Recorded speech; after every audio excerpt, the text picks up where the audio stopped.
For the first time in history, oh baby, the most recognizable face in music. Never been done before. This is true. This is true. An exclusive interview with the one, the only. An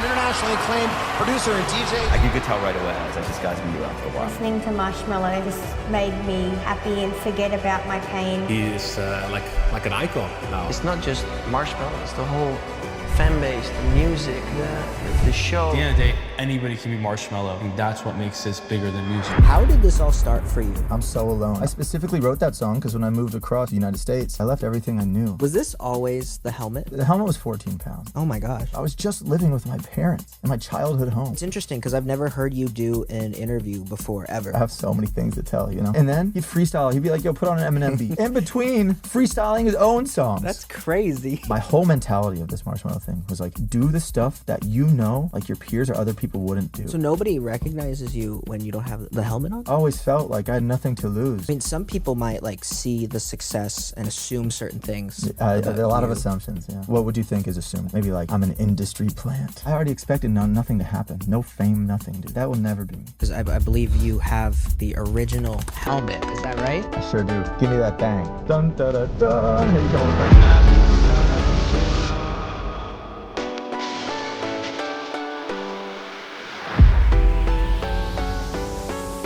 I really like the show though, man. Really? Yeah. Gives a good voice to, Thank you. like, not really, like behind the scenes, yeah, but it's just so fun. You know what I mean? So many people are so oblivious to producing. Yes. And just musicians in general. Factual. It's insane. People just think it's just like music. It's just like, there's like, you know, it's not any deeper than that. It's just like, oh, they make songs. Yeah, I think people have a strange, like, connection with music to where, I mean, it feels It's like... almost like mythical to them. Yeah, or they just kind of, I think they put like a wall in front, like behind the artist. Yeah. And my goal is to go behind that. Behind that wall, oh yeah. We'll go behind the wall today, that'll be good. So excited today. Oh baby. For the first time in history, we have the most recognizable face in music doing a long-form interview, never been done before. This is true.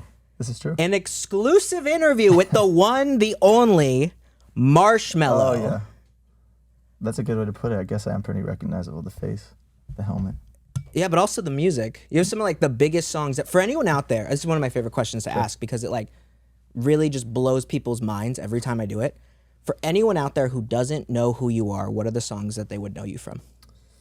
Happier. Love it. Wolves with Selena Gomez. Fire. Friends with Anne-Marie. Amazing. Come and Go with Juice WRLD. Leave Before You Love Me with the Jonas Brothers. That's a kind of a sleeper one. Yeah, but it's about to hit like 1 billion streams, Already right? did. Really? Or no.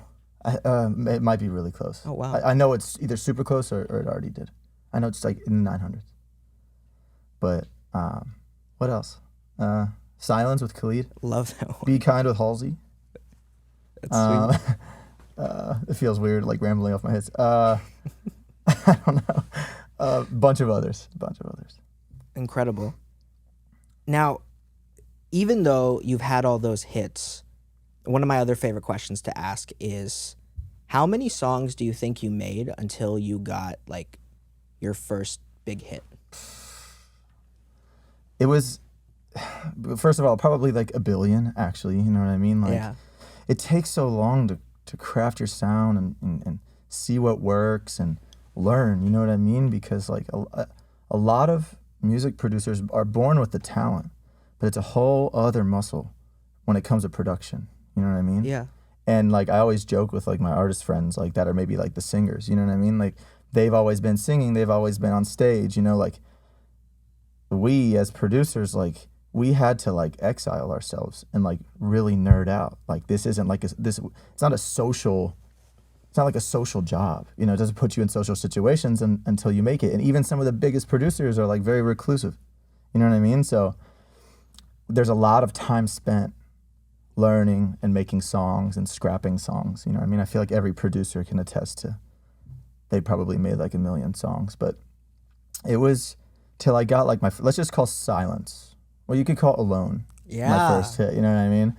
Alone was relatively early in my production career. You know, I started producing even when I got like my first Mac when I was a kid in GarageBand. You know what I mean? Okay. That's when I realized I could put a loop, then I could put like a piano loop on a drum loop, and it like does something. You know what I mean? And I'm like, I really like the Beastie Boys. Like I wanted to make like hip hop beats back in the day, and so I was on GarageBand like doing all that. So if you count from there to Alone, it's a lot of time spent like in my bedroom in my parents' basement. You know How many what I mean? years would you say was GarageBand to Alone?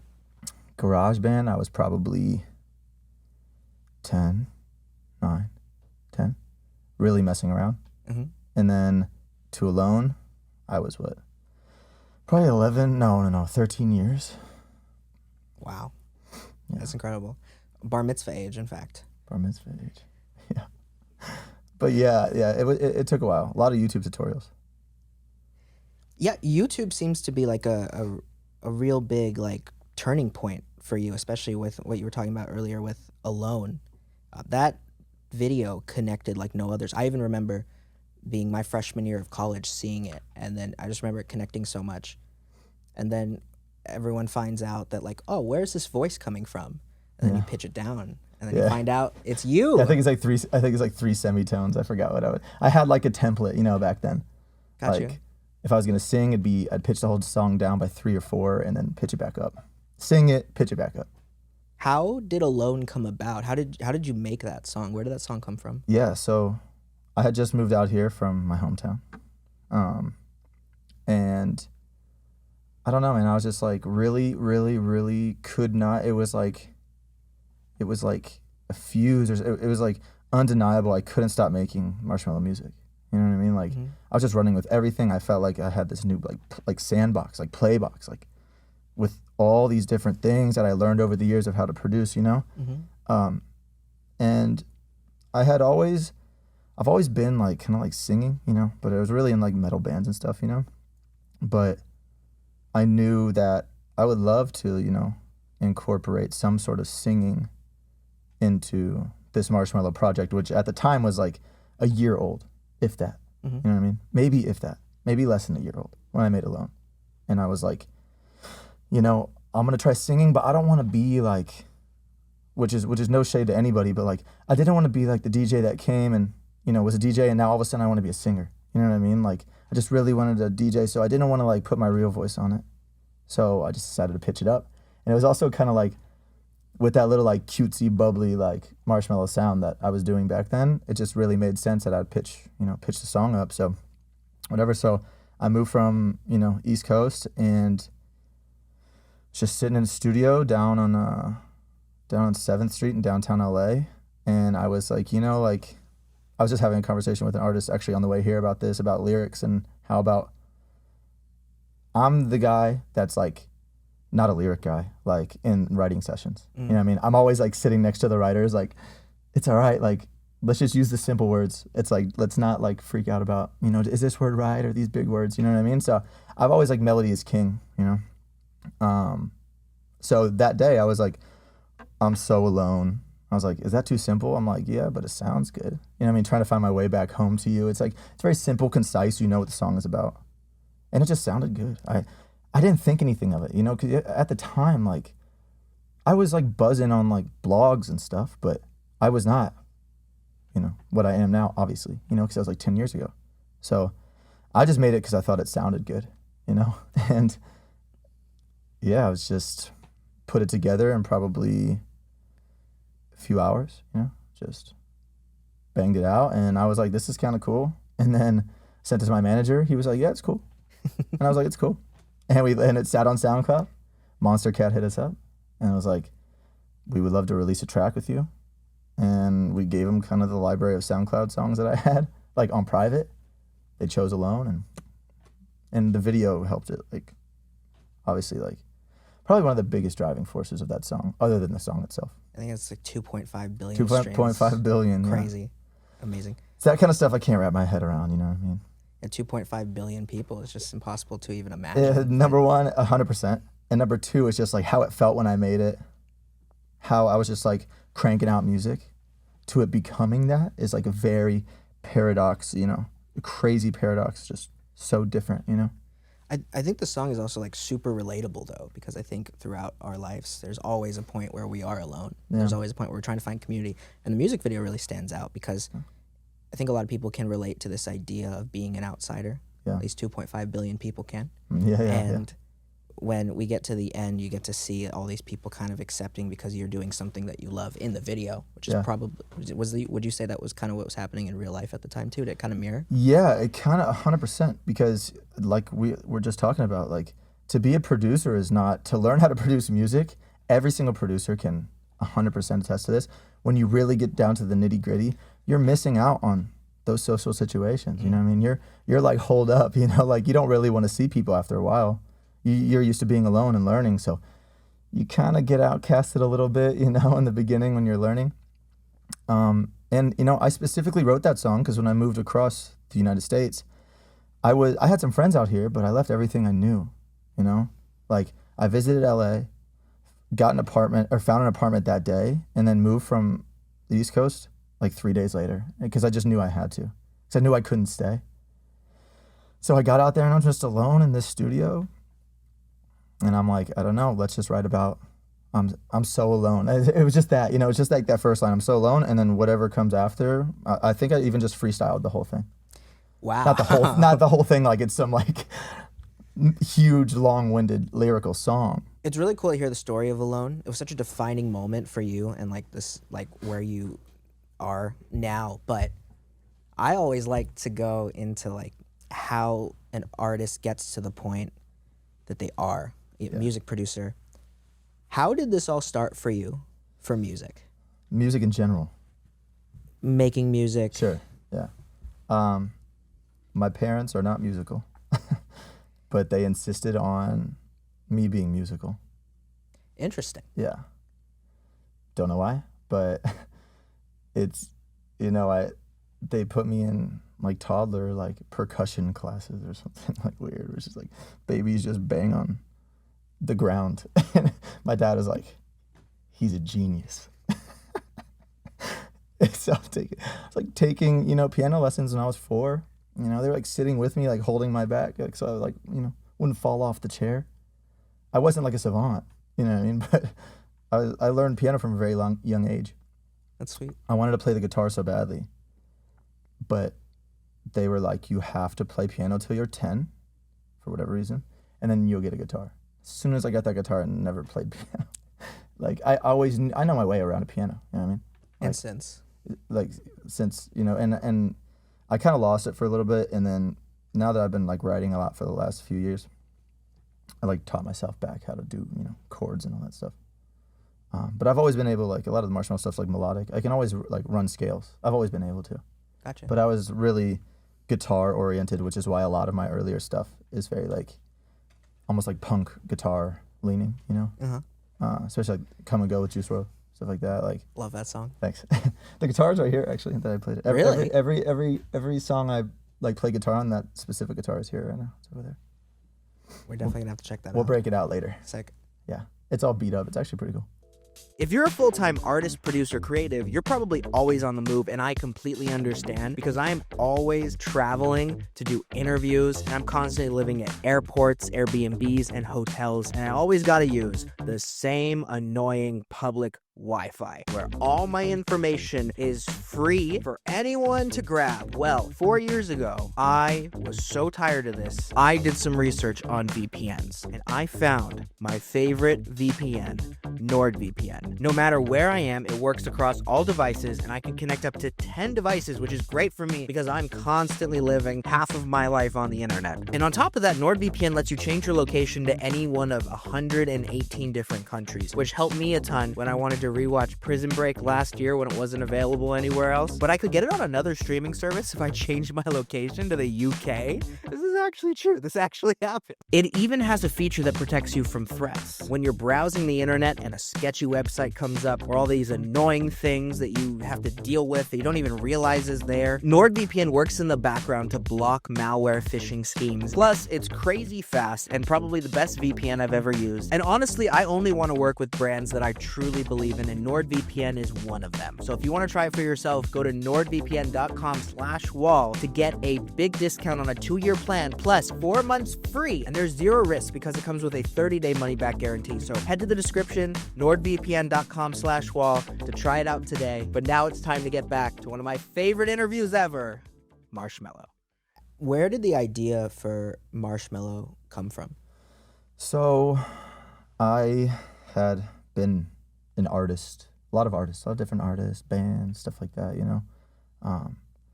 But, you know, I was just messing around with, I got a huge sample pack from a friend, and just messing around with, you know, I never really used a lot of samples coming up, you know. I always thought, even kick samples, snare samples. For some reason, when I was, learning how to produce, I'm like, I have to do it myself and, layer 4 snares together and layer 3 kicks together and EQ them all and put them in a chain. And, you know, but I come to find out all my peers are just using sample packs. So I'm like, what am I doing? This expedites so much. Instead of spending half a day making a kick, I just drag a kick that already sounds good. Yeah. And I remember learning that. So right around then, and I just started making, I've always loved melodies, you know, melody. It's definitely my favorite part of writing music.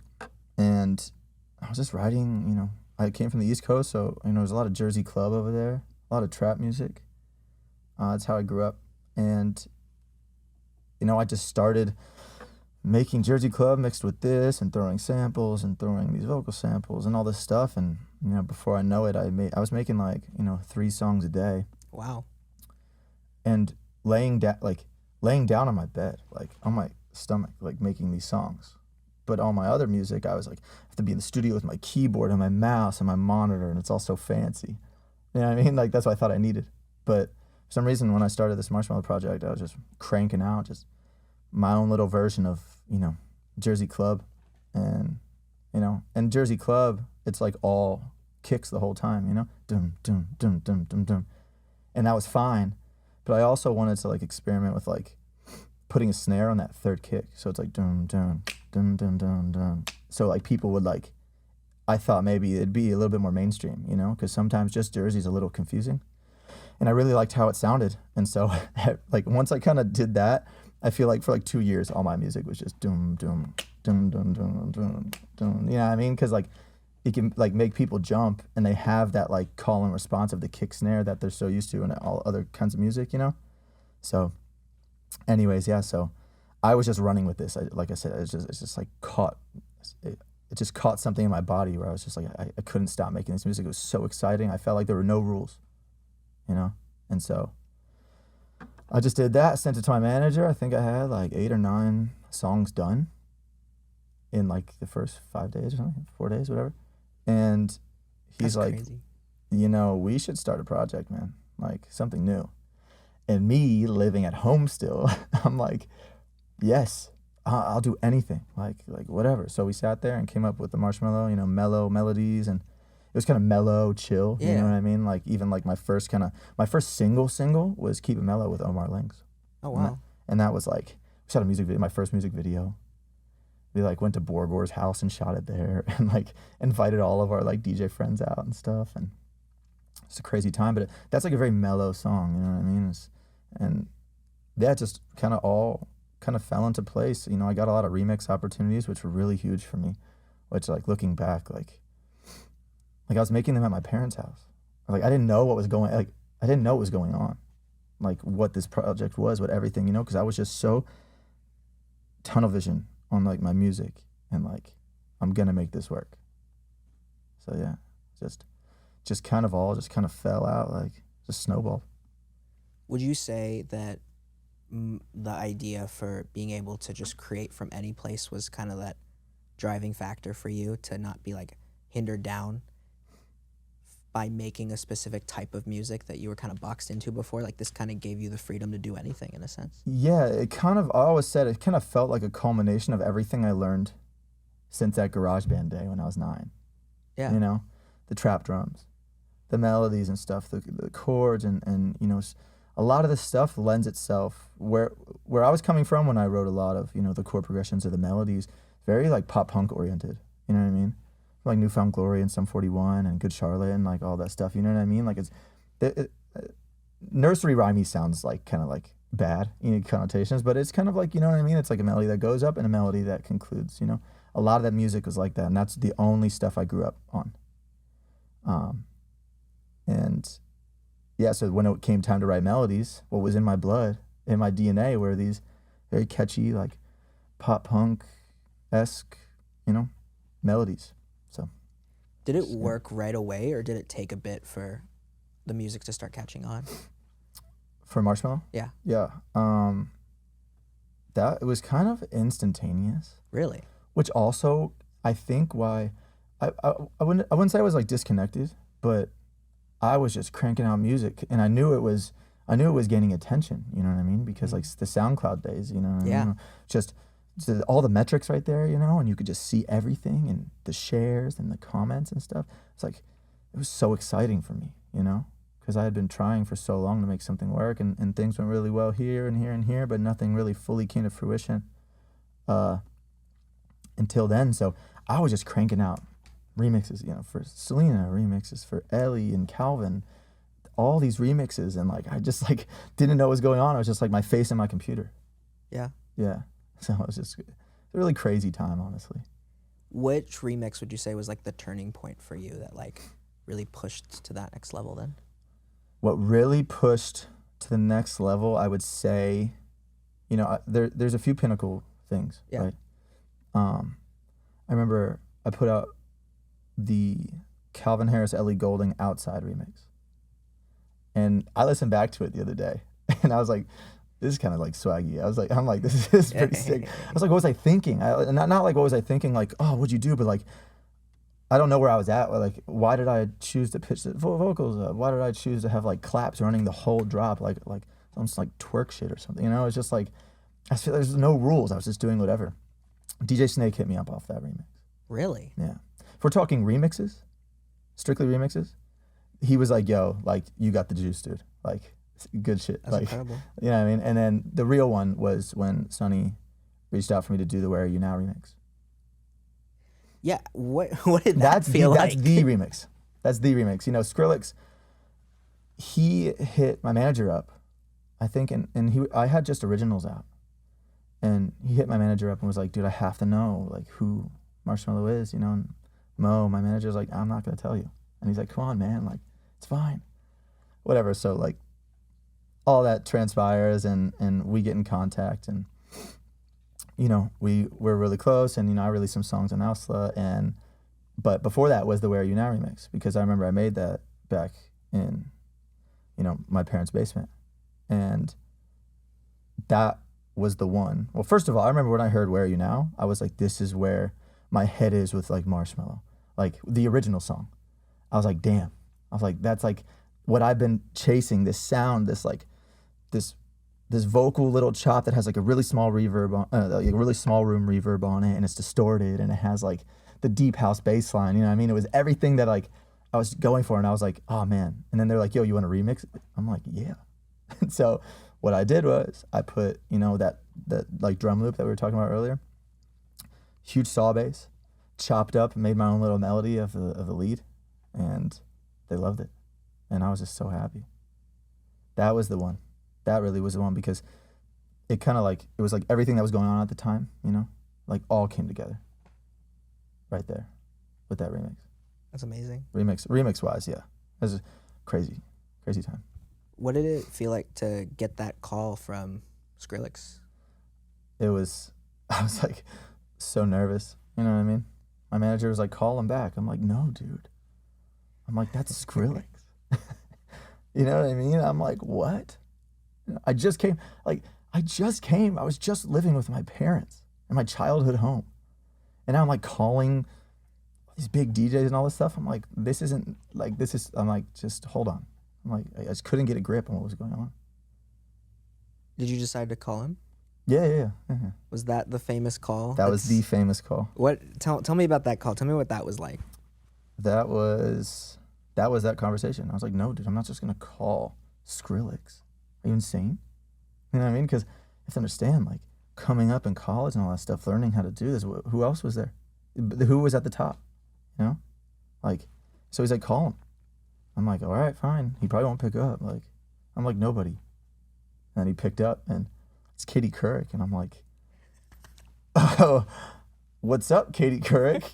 And she's like, yo, I'm here with Sonny. And Sonny's like, oh yeah, this new kid, Marshmello. You know, he's cool. And I was in LA, and I was gonna see him. He's like, I'll see you later, man. Like, the interview's up still. But that was the thing. And I turned to my manager. I'm like, dude, I think I might be on the news. And he's like, who's Katie Couric? You know, I'm on the East Coast, so like, you know, I forget what the news thing was, but she was like a huge East Coast personality. She's a huge personality in general. I'm like, I think they might put that on somewhere. He's like, no. I'm like, yeah, you're right. I'm probably just like freaking out. I was just like generally freaked out in the beginning of my career. You know what I mean? Just everything. I was like, this can't be right. What's happening? You know? And sure enough, I get a text. He says, fuck. Not fuck. I forget what it was. But he sent me a text like, yo, look. And it was the interview. That just went crazy. Like, so, okay. The first time you call Skrillex ever, was that... No. Maybe that's why I was so nervous at the time. I don't remember. Yeah. That's just an It very well story. could have been. It very well could have been. That's incredible. Yeah. Because it was always through, you know what I mean? Like, my manager was like the social one, you know, when I was coming up. Yeah. So I was like, just like making, you know, like I said, making my music, just, you know, head in my laptop. And he's like, yo, this person, you know, wants to meet and all this stuff. So most likely, yeah, that was my first time. Yeah. And then that happens that's insane. Yeah, it was insane. It's just crazy, man. I'm just like so grateful for everything. And, you know, as you get older with anything, you kind of like reflect. Yeah. I'm definitely like in my reflecting stage the last few years.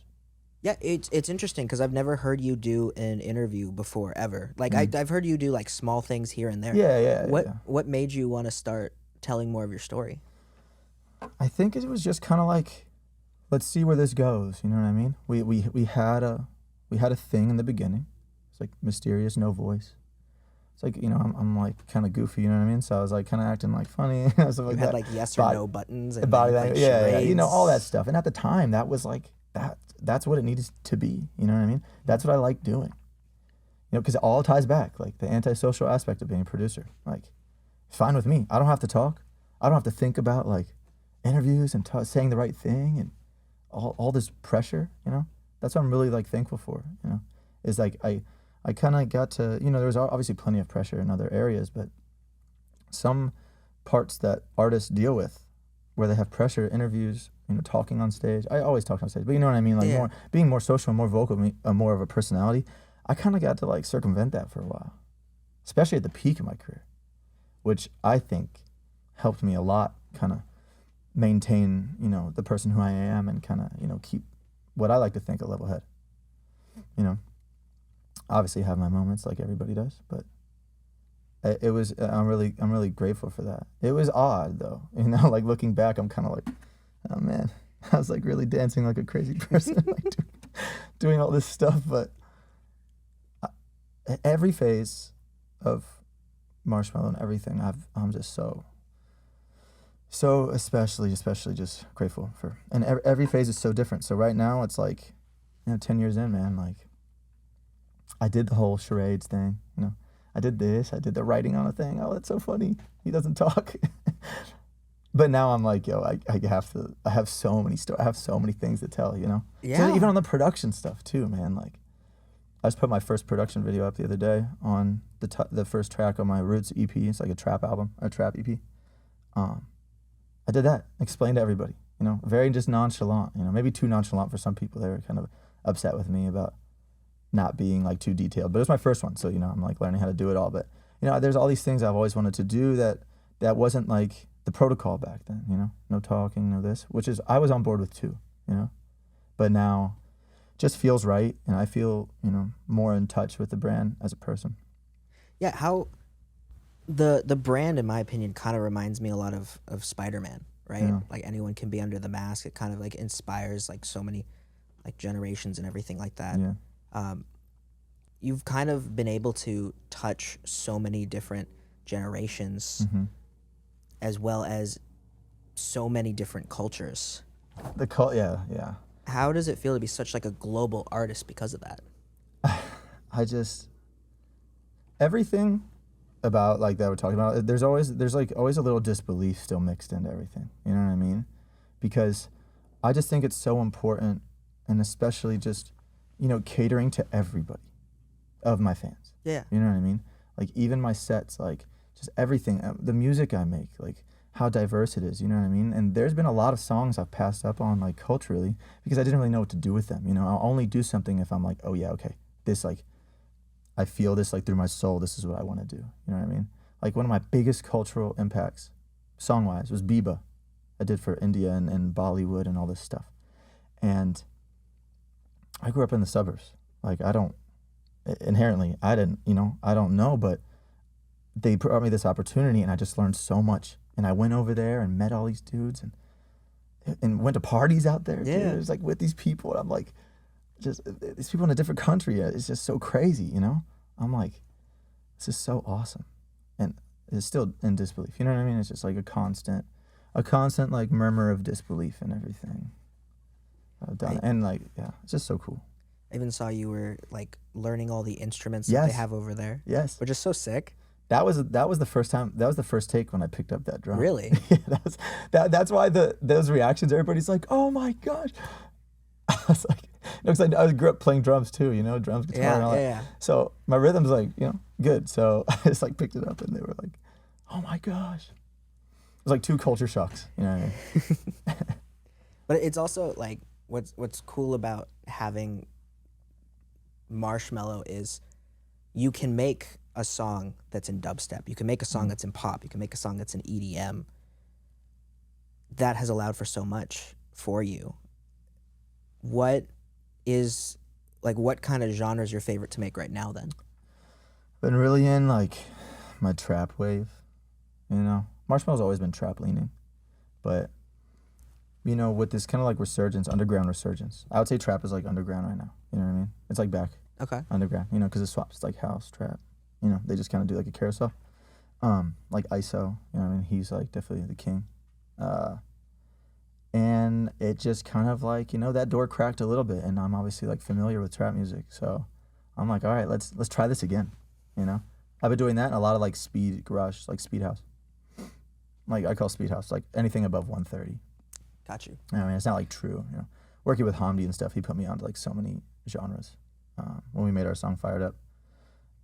But yeah, so I've been experimenting a lot with, you know, the melodies of Marshmello, sounds of Marshmello under some like, even like speed lo-fi house, you know. I've really been, That's good. That's cool. I've been trying to get like creative, you know. Yes.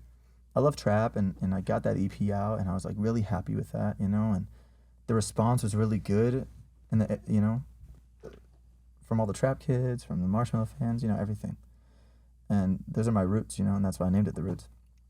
Yeah, and I love it. So I'm gonna work on a second Roots project for sure. Love that.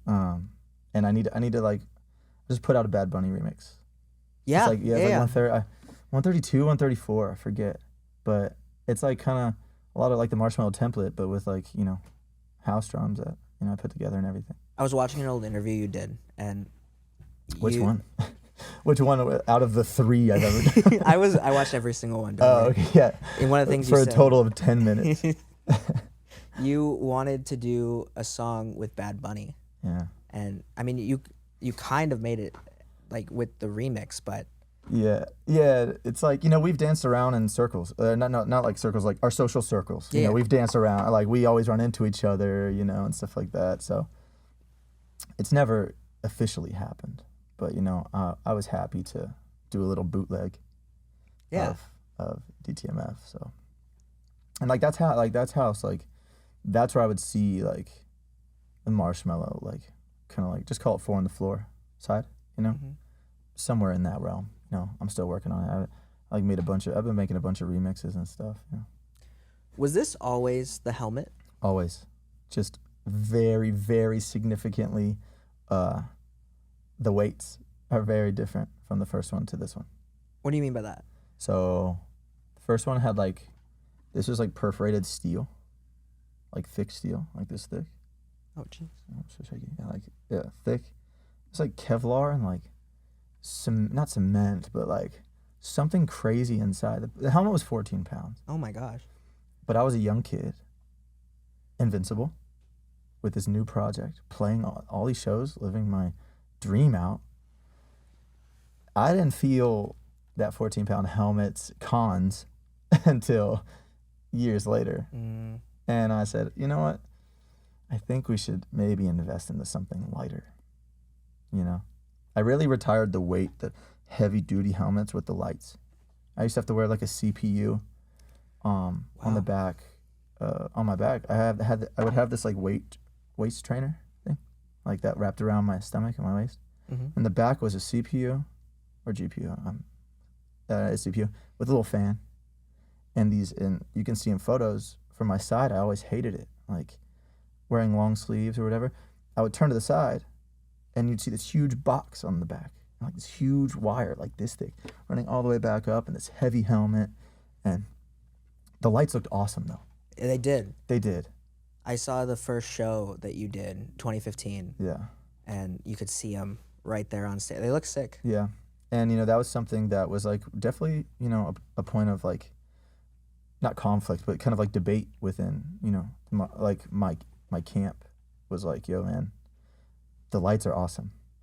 It's yeah, but, my back and my spine and my joints and stuff, man, I think I care more. And it took a while for me to really totally okay, I'm going to stop doing the lights, I've thought about bringing them out for here, there, stuff like that, but I probably will in the future. But this is 2 pounds. Much Let me better just start by than saying, yeah, so 12 pounds 14. lighter. Yeah. But the very, very, very, very, very first helmet that I wore on the Hard Day of the Dead clip commercial thing, the first time Marshmello was ever seen, it was a yoga mat that my manager found this dude on Etsy or Craigslist or something. And he's yo, this is what we're thinking for a logo. Can you make this? Wait, I think I have it here. Maybe I moved it. I might have it here. That's crazy if you do. So we'll see. We will see. That'd be cool to show. That'd be crazy. There is a picture though on Billboard. And there's the video. And the video of obviously. You using it. Yeah. Were you very receptive to putting that on your head at first, or was there a lot of pushback? Even at the time you sound like you were living with your parents. Were they super receptive to it too? When you tell your family, guys, we figured out the name. It's gonna be Marshmello. They're what? What? I'm you gotta trust me. My manager's a genius. Okay? I'm in good hands with him. I got the music, all this stuff down. I'm in good hands with myself. We're gonna make it happen. They're oh, they're so supportive. Okay, sounds good. Can't wait. A little initial apprehension, yes. But I saw it and I'm let's rock. Let's go. I'm in.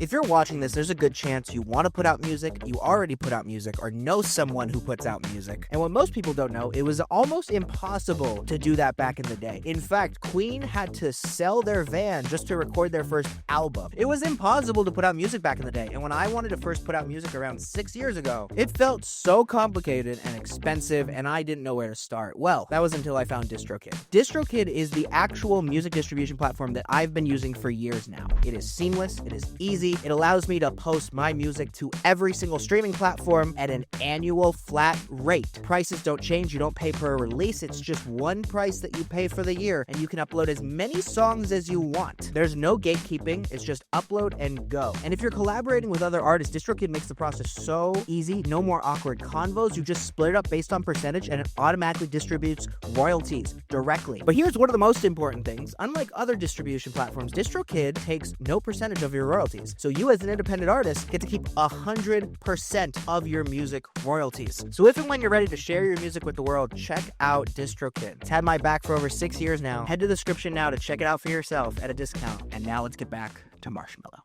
You also are an independent artist, correct? Mm-hmm. And you've always been independent? Yeah, I mean, you know, we license out to the labels, you know, the rights to it, but I signed one album deal with Sony.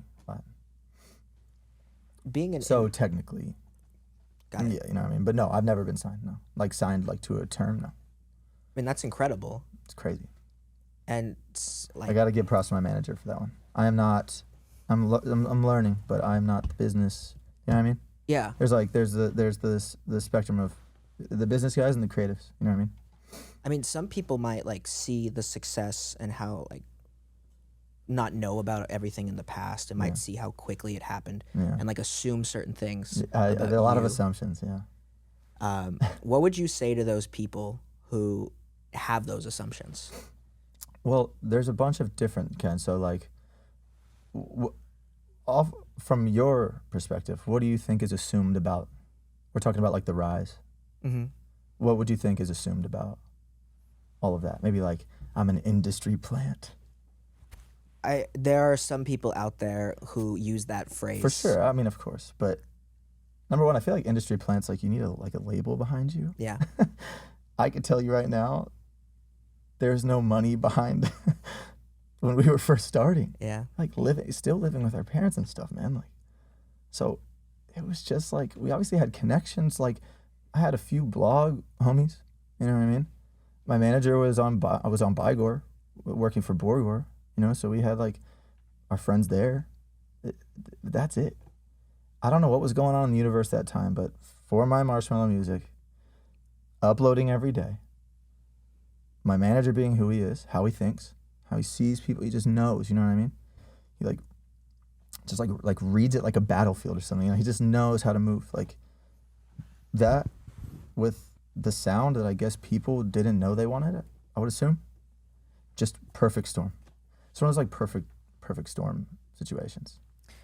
But it was also like, I think what you were saying earlier, like the music connected a ton. Yeah. And also like it was different than what people were doing right now. And it created this mystery of like, one, who is Marshmello? Two, anyone can connect with Marshmello. Yeah. And then also like the marketing that you guys Yeah. were doing was just crazy and smart. Yeah. It's definitely, you know, like I was just happy to be there, man. Like I got the helmet on. I'm happy with this. I'm just like happy to be here, right? So I just like didn't, you know, in the beginning, I didn't want to make it about, I just like wanted everybody to be able to connect and not worry about, you know, if I had a face and all this stuff, then I'm a person. Then you relate to me in a lot of good ways and a lot of bad ways, right? Like I wouldn't do that. I don't agree with what that person did. But with the mask and Marshmello, and I got to always like be like happy and like go lucky and like, you know what I mean? Like jovial. Yeah. So it was amazing escape for me. And it just connected with so many people. Like it was just a vibe, honestly. You know what I mean? It was just like the vibe of the project I think people were attracted to. And it's kind of like peculiar wearing a mask like this and like seeing somebody wearing this play like a big show. Like I kind of want to see what's up with that. Then you see the community and you see what people are saying, you know, and you're like, oh, I want to be a part of this. Like that was such an important thing that I was so grateful for. That's how it was in the beginning. It's also very recognizable. Like you see that and you remember it. Yes. As you were saying. Yes. But also like if the music didn't connect, then this never would have happened. So Yes. it definitely comes from like I'd say the music's probably like the predominating factor to really push it as well. I'd like to think so at least. You know what I mean? My piece of the pie. Just I don't know, man. Like I remember when I was kind of finding myself as a music artist, I remember I'd go on like Reddit or just go on like forums and see what other producers said, you know. Something that I hope I don't misremember this, but I'm almost positive. It was R.L. Grime said something like, I just kind of started making stuff that like sounded good to me without any like, I'm going to make festival trap music. And so I boxed myself, and then I figured it out in that box, right, for me. But I read something, I'm pretty sure it was Oral Grime, and he was like, I just started making music until it like sounded cool to me. I didn't really know what it was. Like I didn't really have like a plan. And so once I started doing that, I was like, well, I know how to make trap drums. I know how to be very melodic. And I like, at the time, Progressive House was so big. And I was like, what if I did this weird mix of like Jersey Club, like what Trippy Turtle was doing, and like trap, and with progressive house melodies, you know what I mean? Because I loved Alesso. I loved like just all those people from that era. You know, watching Ultra, Cruella was like such a big... Yeah. Cruella was such a big inspiration to me, man. Like, just all those melodies and everything, just that whole era. I was like, oh, what if I just blended it all? Like, there's no box, really. I'm just gonna try to make it sound cool. I have nothing to lose, you know? And so, whatever kind of music I spat out during that first year, I guess people were like, yep, this is cool. And I'm just like thankful for that, so crazy. Over the last few years, I've sat down with some of the greatest minds in all of music, and they've told me stories and given me some of the best tips that changed my entire perspective on creating. And I'm looking to give that to you because I'm hoping that it can help you just as much as it helped me. My goal with Behind the Wall is to shine a light on the people stories behind music, movies, and media. It's to inspire the next generation of creatives, but it's also to create the platform that I wish I had when I first started making music, when I first started being creative, when I first started making videos. Behind the Wall has taught me so much on this journey, and I want to take these lessons that I've learned and help the next generation. So I put together 15 of the most important and impactful lessons that I've learned on my own journey from these people directly, from some of the greatest minds in all of music. People like Chris Martin of Coldplay, Benny Blanco, Ryan Tedder, Julia Michaels, Amy Allen, Bonnie McKee, Savin Kotecha. So many of the greatest minds in all of music, people that I had the pleasure and privilege of interviewing. People like Ryan Tedder, who gave me one of the greatest pieces of advice that helped me on my own journey. People like Benny Blanco, who changed my entire perspective 6 years into making music. People like Marshmello, who taught me that as long as something sounds good to you, it doesn't matter what anyone else thinks. And I'm looking to pass this knowledge on to you, which will be 15 lessons from the greatest minds in music, which will be in the description completely for free. And when you get this PDF, you'll also be granted access to our brand new Behind the Wall community. No algorithms, no noise, just conversations and real people who care about what they create. That's what we're looking to foster here for Behind the Wall. If that sounds like you, check it out in the description below, and can't wait to see you there. And now let's get back to one of my favorite interviews I've ever done, Marshmello. One of my favorite things to talk about are the songs that I really connect with, and there's so many that you've made that I love. I'd be interested to hear. We talked about Alone. Yeah. The next song to really take off for you was that Silence with Khalid. Mm-hmm. How'd that song come about? All right. One of my favorite stories ever, for real. Sweet. I feel like every story about how a song is made is like, you can't pick like your favorite kid. You know what I mean? They're all so special and so blindsided every time. It's like every hit I've had, I'm like, came out of nowhere, no planning, just like silence, right? I could really tell the long-winded story if you'd like. It's pretty cool. So I'm excited. Khalid had his first hit on that album 18. Forget the first name of the song. Oh. The first song, Location. Location and Yeah. Young, Dumb, and Broke. Young, Dumb, and Broke was after Silence, right after Silence. Really? Yeah, or it was like around the same time. Okay. Yes, because I remember like both those singles took off, and he was like doing Young, Dumb, and Broke and Silence, and we were just like hitting the award show circuits, just like so exhausted. I'd always see him. I'm like, "You doing all right, man?" He's like, "I'm so tired." I was like, "Me too." I was like, "I love you, dude." We just keep going our separate ways. So anyways, he put out Location. Yeah. And it was like it was like the heyday, the SoundCloud days and the YouTube days. They just like worked in tandem with each other. You could comment, it was like almost like forums, you know, all this stuff. And it's just so, it's like right when Post came around too. Yeah, yeah. Iris, he had Holyfield, the song Holyfield is like one of my favorite songs. Anyways, there's a certain vibe, right? So there was like everybody online, Hype Machine kids, all this stuff, knew about Khalid. But he was picking up on YouTube, stuff like that, but he wasn't this like household name. And I was kind of new, and I saw this like young kid like blowing up. And so I just, I loved his song. And so I was like, yo, man, like, number one, checking in, just like, how are you doing with everything? Like, because I know it gets crazy. But it was so early. He's like, oh, man, this is amazing. And I was like, yo, I didn't even really hit him up to make music, dude. There's something about him. I don't know what it was. I was like, yo, do you want to come to Coachella and just like hang out? Like, I'll just like take you around. Because I don't really know what I'm doing either. And he's texting me like, this is how early it was.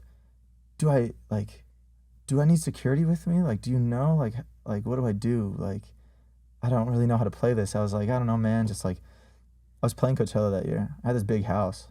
I was like, come stay with me. I'm like, it's like a huge house. Just like stay in one of the rooms. I'll make sure you're like off to the side. Like, you don't have to, because I'm going to be like practicing and stuff like that. Because that was the year I drum battled Travis Barker at, I only played Coachella once, but like I had like a drum set, all this stuff. I was like, it's going to be really crazy. I know you're blowing up. You have your own life. Come stay with me and I'll just like make sure you're good. And so we do the whole Coachella thing and he's like texting me like, this is so crazy, man. Like, I just met this person, all this stuff. Like, I'll be at the house, whatever. And he just like brought his friend. And they would just like stay in the room and his managers, I guess, would just take them around Coachella. So we bonded like a lot right there. And then he really blew up, dude. Like after that, like insane, right? Location really caught fire as a household song. Radio, good vibe, like everybody's rooting for like the young kid, he's just amazing voice. You can't believe this, the album's 18. He made these songs when he was like 17. That's crazy. It's crazy. And you're like, this kid sounds like this? Like it was just so, just such a unique thing. And I was like, yo man, I'm in the studio. Same studio I made alone. Small room, dude, small room. Something called, I forget the name, Lemon Tree Studios. Okay. It was in Ausla, because they were an imprint of Atlantic, you know what I mean? It was like an Atlantic, like Blood Pop worked there. That was like his thing. But he bought his own room at the very end of this very small building. But like, he had like a huge room. And legend, Blood Pop's Definitely. such a legend. I'm like, yo, dude, come through. And it comes with all of his homies in this small, tiny room. And everybody kind of like gets the hint, like, oh, this is a little too small. So everybody leaves, and it's just me and Khalid. And I'm playing through loops, you know what I mean? Just chords with like different sound textures, right? So pad, sometimes people like piano. I was still new to studio sessions. Like I remember my first few studio sessions, the A&R pulled me out, was like, hey man, this is usually how studio sessions go. You have to like let people like, and I was like, oh my gosh. All right, so I kind of got it down by then. I was doing studio sessions for like 6-7 months at that point. What did he pull you out about? Like he didn't pull me out. We had like a break, and maybe I was being too overbearing or something. I forget what it was, or too like, I can't even remember, man. It was like 10 years ago. But he didn't like pull me out like, can I talk to you? Just kind of like, oh hey man, like this is usually how studio sessions go. I'm like, okay. So I knew like just come prepared with some loops, not like full EDM beats. You know what I mean? So I'm cycling through loops. There's this tiny little couch behind me. It's literally like right where this table is. That's how small this room is. All right. And the walls are probably halfway where that couch is from the wall. Right. So this tiny room. Okay. Padded though, great, like awesome speakers, stuff like that. He's like laying down and he texted me and he's like, you know what, man? Like, I'm so busy, but like, you're my brother. I love you. I'm gonna cancel some shit. I'll be there. He's like, I'll come by. Like, 100%. So I'm like, amazing. So I don't, with like really famous busy people, their intentions are good, but sometimes maybe they'll miss a studio session, whatever. So I wasn't really expecting much, but he came through and he's laying sideways on the couch on his phone. I'm like, damn, like he just showed up just like to be nice. Like maybe he doesn't want to make me, I didn't know what was going on. So I'm like, you know what I'm gonna do? I'm gonna play some whack ass horrible loop I know he doesn't want anything to do with. So I play it. And he's like, wait, go back to that other one. I guess he's like laying on his phone. I'm like, he's like scrolling, I'm like, what? I'm like, okay, I didn't even know you. He's like, yeah, go back to that one. What are you doing? I'm like, my bad. And no joke, plays for about 5 minutes. That whole time he was writing the full song on his phone. Didn't change lyrics once. Sits up like this, lays up. I thought he was on like, Instagram or something. Yeah. He sits up, comes like vertical, kind of scoots to the edge of just us two, by the way. Scoots to the edge of the couch, closes his eyes, sings the whole song. No way. Completely. We did the second verse later. sings first verse, whole hook, didn't change a word. Didn't change a word, dude. Close his eyes, sang from the heart. Like, if you look at the credits, producer Marshmello, writer Khalid Robinson. That's incredible. And then I was so inspired because I had a full beat to it. Yeah. But I didn't. I just knew that, like, I knew how the verse would sound with that, like, wompy. It's like random serum patch or whatever. It's like, womp. I found peace in you. You know what I mean? And I was like, dude, that hook is going to go so good over this thing that I wrote. Because I was just playing 8-bar loops for him, you know? Wasn't playing, like, full things. And I'm like, just trust me, bro. This is going to be so good. How could you not be inspired by somebody doing that? Yeah. Like, dude, what? And so I go back home, load his vocals up, produce Silence out full in 2.5 hours. The bam, bam, bam, bam, bam. Do you understand how hard it was for me to keep it that simple, but know that that's what was called for? You know what I mean? How did you know that was what was called for? Because that's what sounded good to me. I'm like, this is too simple, but it sounds good. Yeah? I'm like I said, like, I always felt like I had nothing to lose, you know? Because I was just so happy to just, like, even be playing just a bunch of shows. Yeah. So I'm like, I'll just do whatever I want. Like,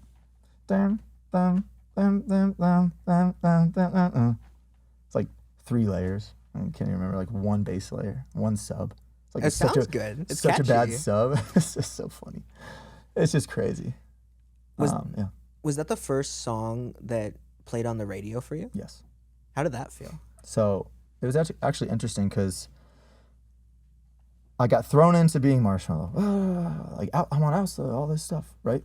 And I'm like, okay, well, a lot of my peers are on the radio. You know what I mean? I'm like, I immediately have to go for radio.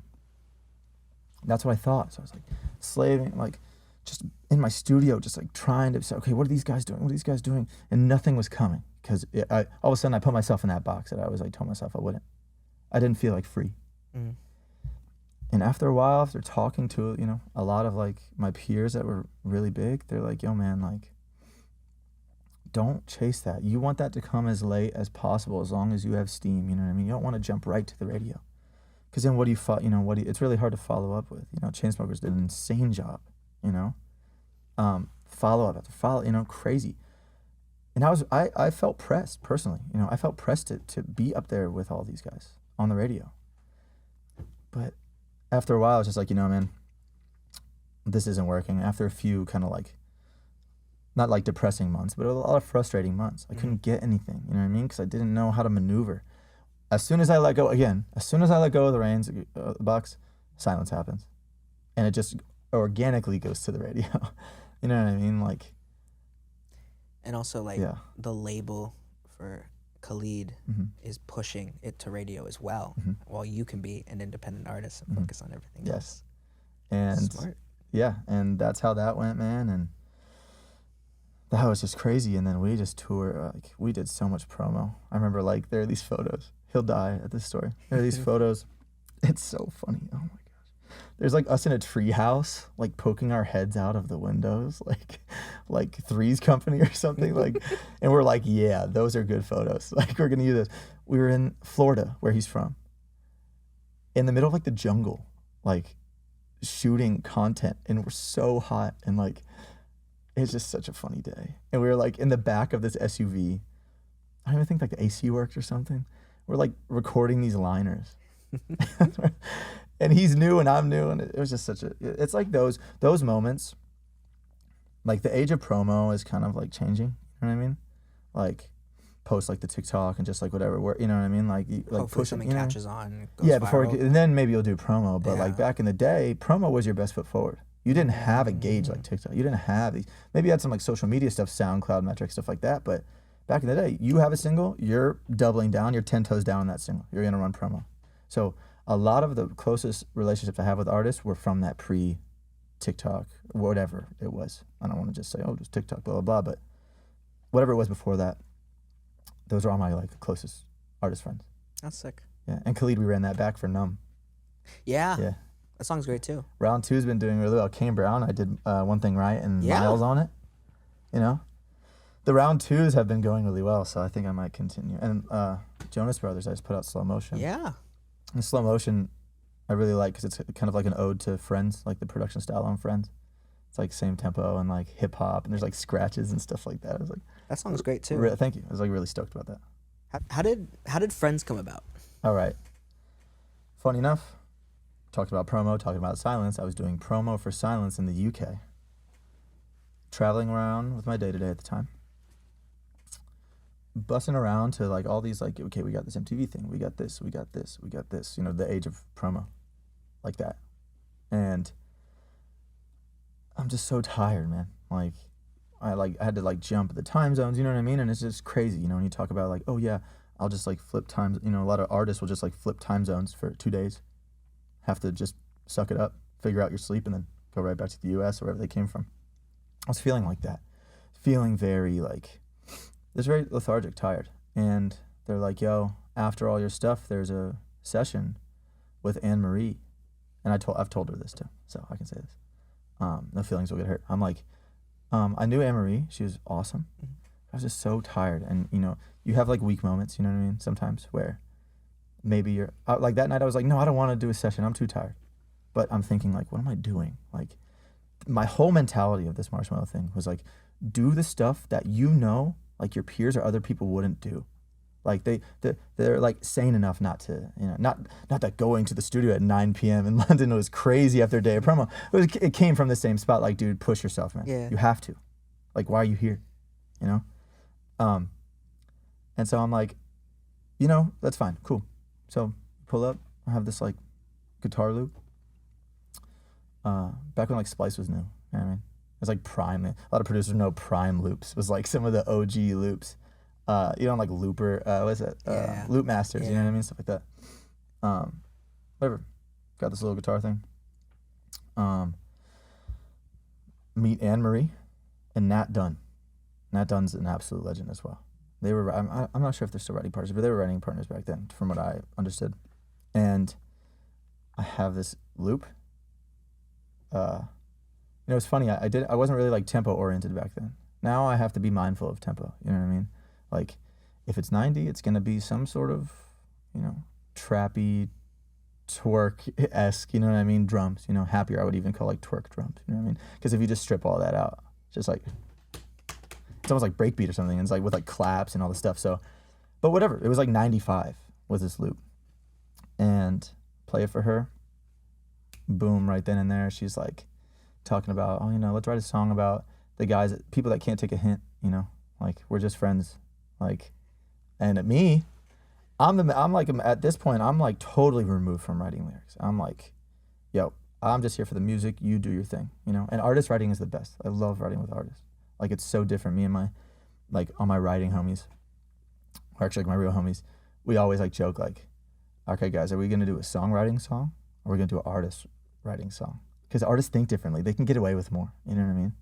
Like, songwriters are like, well, we already said back, so we have to do it, but we can't write. And I'm like, guys, go listen to like Yellow Lead Better by Pearl Jam.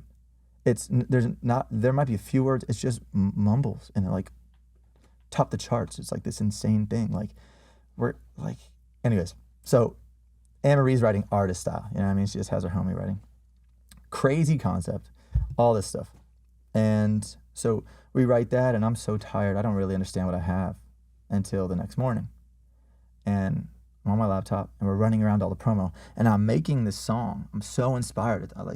I'm making this song, because at the time, I don't think I ever did like a 95 BPM Marshmello song. Okay. You know what I mean? Maybe one. Anyways, so I'm just like making this thing in the back of this van, like me and my day-to-day just traveling around London. And life then was like, if somebody like took your head and just like shook it constantly, like that's how like life felt back then. You can't really get a grip. You know where you are. You can kind of see, but you can't really like, you know what I mean? You can't really like just stop for a second and be like, oh, okay, this is what my life is going on. I was just going. I didn't realize what I had until I got back to my apartment in North Hollywood. And I sit there and I hear Friends with the drums that I put on and my laptop speakers, all this stuff. I'm like, okay, all right, something's here. Spent that day, and then it came down to the bridge. And this is like the perfect example of like how I was feeling about making music at the time. You know, there's trap elements in Friends, but I got to the bridge and I was like, wouldn't it be like funny if I did like this like West Coast like thing with the bow wow and the on like the pitch bend on the, you know, like little triangle or square, whatever wave that is. And I did it because there's no rules. Like for me, I was like, I could do whatever I want. And so I have this whole song with like acoustic guitar and trap drums and like horns. In the chorus, there's like, it's like for no reason, but it just sounded cool. It's like what's happening in this song? It's ridiculous. And then I was like, you know what? Just double down, West Coast for no reason, West Coast Bridge. And everybody was like, my team was like, yes. We don't know why, but yes, that's the vibe. And we did that. I did that. Maybe finished it that day. I think that one I chipped out a little bit longer, but no more than like a week or whatever. Yeah. And so then I was like, yo, Anne-Marie, like, we're going to become friends. No pun intended. I was like, I know how promo goes. We're going to be doing this a lot. And we, you know, went and did promo around the world and got super close. Amazing. Crazy. You did do a lot of promo there. There's a ton of interviews that you were silent. No pun intended for Khalid. Yeah. And I saw an interview you did with Ryan Seacrest, with Anne-Marie, Ryan Seacrest. And Ryan Seacrest says to you, which artist are you excited about any of the song, about like an artist that you're working with, that you're collaborating with? And you say Bastille. And his reaction was, really? And which is really interesting. I love Bastille. I love Bastille, dude. So phenomenal, like incredible vocals. Some of like in my opinion, one of the most underrated bands today. And his reaction being like, really? And I don't think anyone could have. Also, like Bastille has one of the best covers of any song ever. We Can't Stop Miley Cyrus. Oh yeah, he's such a beast. I miss Dan. Like at the time, Bastille, like it's been a bit since they had a hit. What made you want to work with Bastille, and how did Happier come about? All right. Happier is also just very just like the universe, like just like dropping things like in your lap. You know what I mean? I decided to take a break, right? A break for me back then, a long break for me back then was like 5 days, right? So I go to like Hawaii with my friends, whatever. We're all chilling there. And you know, we're partying a lot, and I come back into the room, take a breather, maybe take a shower, I forget what it was. I open my laptop, and there's a demo in my email from my manager. And my manager, you know, I never had a label, no A&R or anything, right? So my manager, you know, not every time, but he'll send a lot of stuff through, and then it'll click for him, and then it has to click for me, and then that's, you know what I mean? So I get sent this thing, he's like, hey, this sounds pretty cool. And it was Happier, but nothing even remotely close to what you hear now. Interesting. Yeah, Steve Mack produced it. Shout out. Legend. Wow. Steve, I'll see you soon. Yeah, insane. So he sent this over. He's like, this is a very important song to me. You know, and Dan was singing it, and I was like, oh my gosh, like, Bastille, insane, you know? And a lot of the times, like, it's kind of like, someone's like, remember that show That's So Raven? Yeah, of course. And she kind of stares off, and she's like, and it just like comes back. That's like a dramatic thing, but with a lot of these songs, when I get demos, it's like, I just kind of stare off, and I'm like, I was like, I know exactly what I'm gonna do, I'm just gonna do it when I get home. So close my laptop, went back home. It's like, this is insane. I was like, the structure's wrong in the demo, but for me, like in my head, it's wrong. But I'm gonna, you know, I'll figure it out when I get home. I'm supposed to be relaxing and having fun, right? So close my laptop, don't open it until I get back to this house. And I'm moving in here. There's nothing in my house, but except for my little studio. It's like echoey, it's like just the worst. And for making music, you know, echo, you know, stuff like that. Tiny little room downstairs. And I sit there, I strip every single thing off of, I don't think I use one element.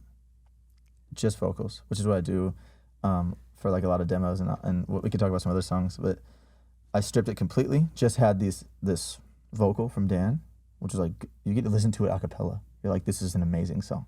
Like, his voice is just so good. You don't need the instruments. So I'm like, so much of the heavy weight being pulled is from Dan's voice, because he's a monster.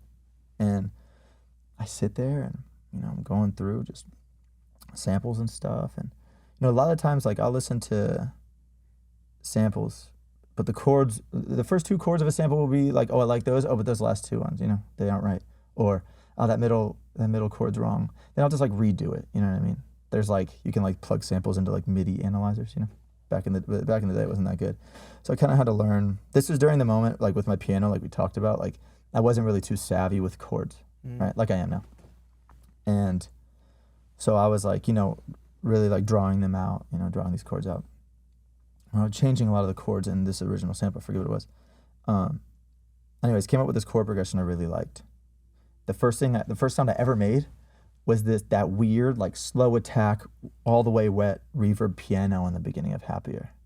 There's like this weird, like, wah, wah, wah, wah, wah, and I was like, holy shit. I was like, that's it. Like, it's such a relief. I'm like, I didn't have anything else, just those chords. It's like, just that alone, like, I feel like I can't lose. I was like, I feel like I can't lose this. Happier took like 6 months, dude. Really? 5 months. Which goes against everything that I did before, being like, a hit comes by real quick and you know it and you finish it and it's done. But Happier, I wanted to get a little bit more intensive. There's like strings in there and a lot of stuff. So I remember just sitting around chipping away at it. And the funniest thing, the most ironic thing, how simple is that Happier melody?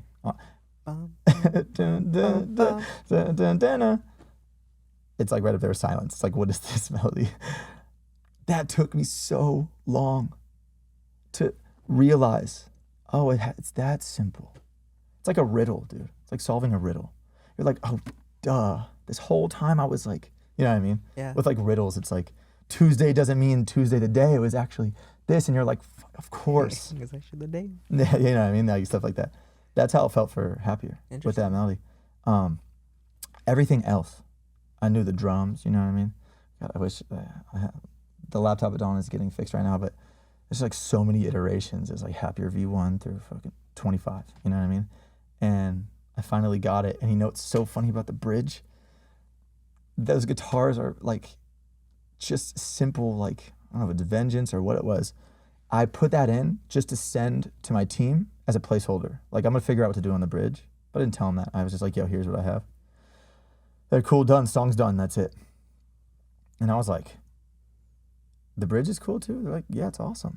The dun, dun, dun, dun, dun, like those guitars. And I've always liked guitars, like we talked about. And I'm like, oh, okay, well, okay. I was like, okay, I guess that's the song then. I'm just not gonna touch it. If everybody says it's good, I think it's good. I'm just not gonna touch it. And that was also like a big thing about like producing is like, there's like honestly a lot of mess ups, wrong, stuff like that in my songs, that I just leave in because I'm like, whatever, sounds cool, sounds fine. Like it adds a little like character. And human. Yeah, and human, I guess, right? But that was like one of those things where it's like, I could have really gone in on that bridge and like, who knows what it would have came out. Because I was like really into bridges back then, and how much can I flip the song on the bridge with like the West Coast thing with Emery and stuff like that. It's like, I'll just throw these guitars in and just send it out and then I'll fix it later. They were like, no, this is perfect. I was like, all right, screw it. It's perfect. You know what I mean? So just left that there, man. And then if I thought my life was a blur before that, that Happier run, just during that whole thing, I can't believe they let me wear such skinny pants, man. That's criminal. Criminally skinny pants. I should have been stripped of my career right then and there, dude. What was I thinking? Nostalgia right there. I look like, I don't even know, dude. I look like the 35-year-old that still hangs out at the skate park, dude. Nothing wrong. With my big high tops and like so skin tight, but they weren't even like flex denim, dude. These are like real denim. Like, I don't know. That was a crazy move. Yeah, that song hit number 2 on Billboard. Number 2, yeah. Was that like the song that really kind of changed? There's like Alone was the song that kind of catapulted you into the spotlight. Was that the one that kind of pushed you into mainstream in a sense? I would say Silence Wolves with Selena and what's it called? Silence Wolves and Happier. That was like, who is this guy? Oh, okay. And they're like, okay, one song, that's fine. Then Wolves came before Friends, I think. Oh, I'm forgetting. Pretty sure Wolves one that came before. I forget. Anyways, okay, he did it with Wolf. All right, 2, that's fine. Give it to like the helmet guy. Then 3. Then Happier, they're like, he has the juice. You know what I mean? And you know what's so funny about that? All those songs are solo produced, except for my boy Andrew Watt on Wolves.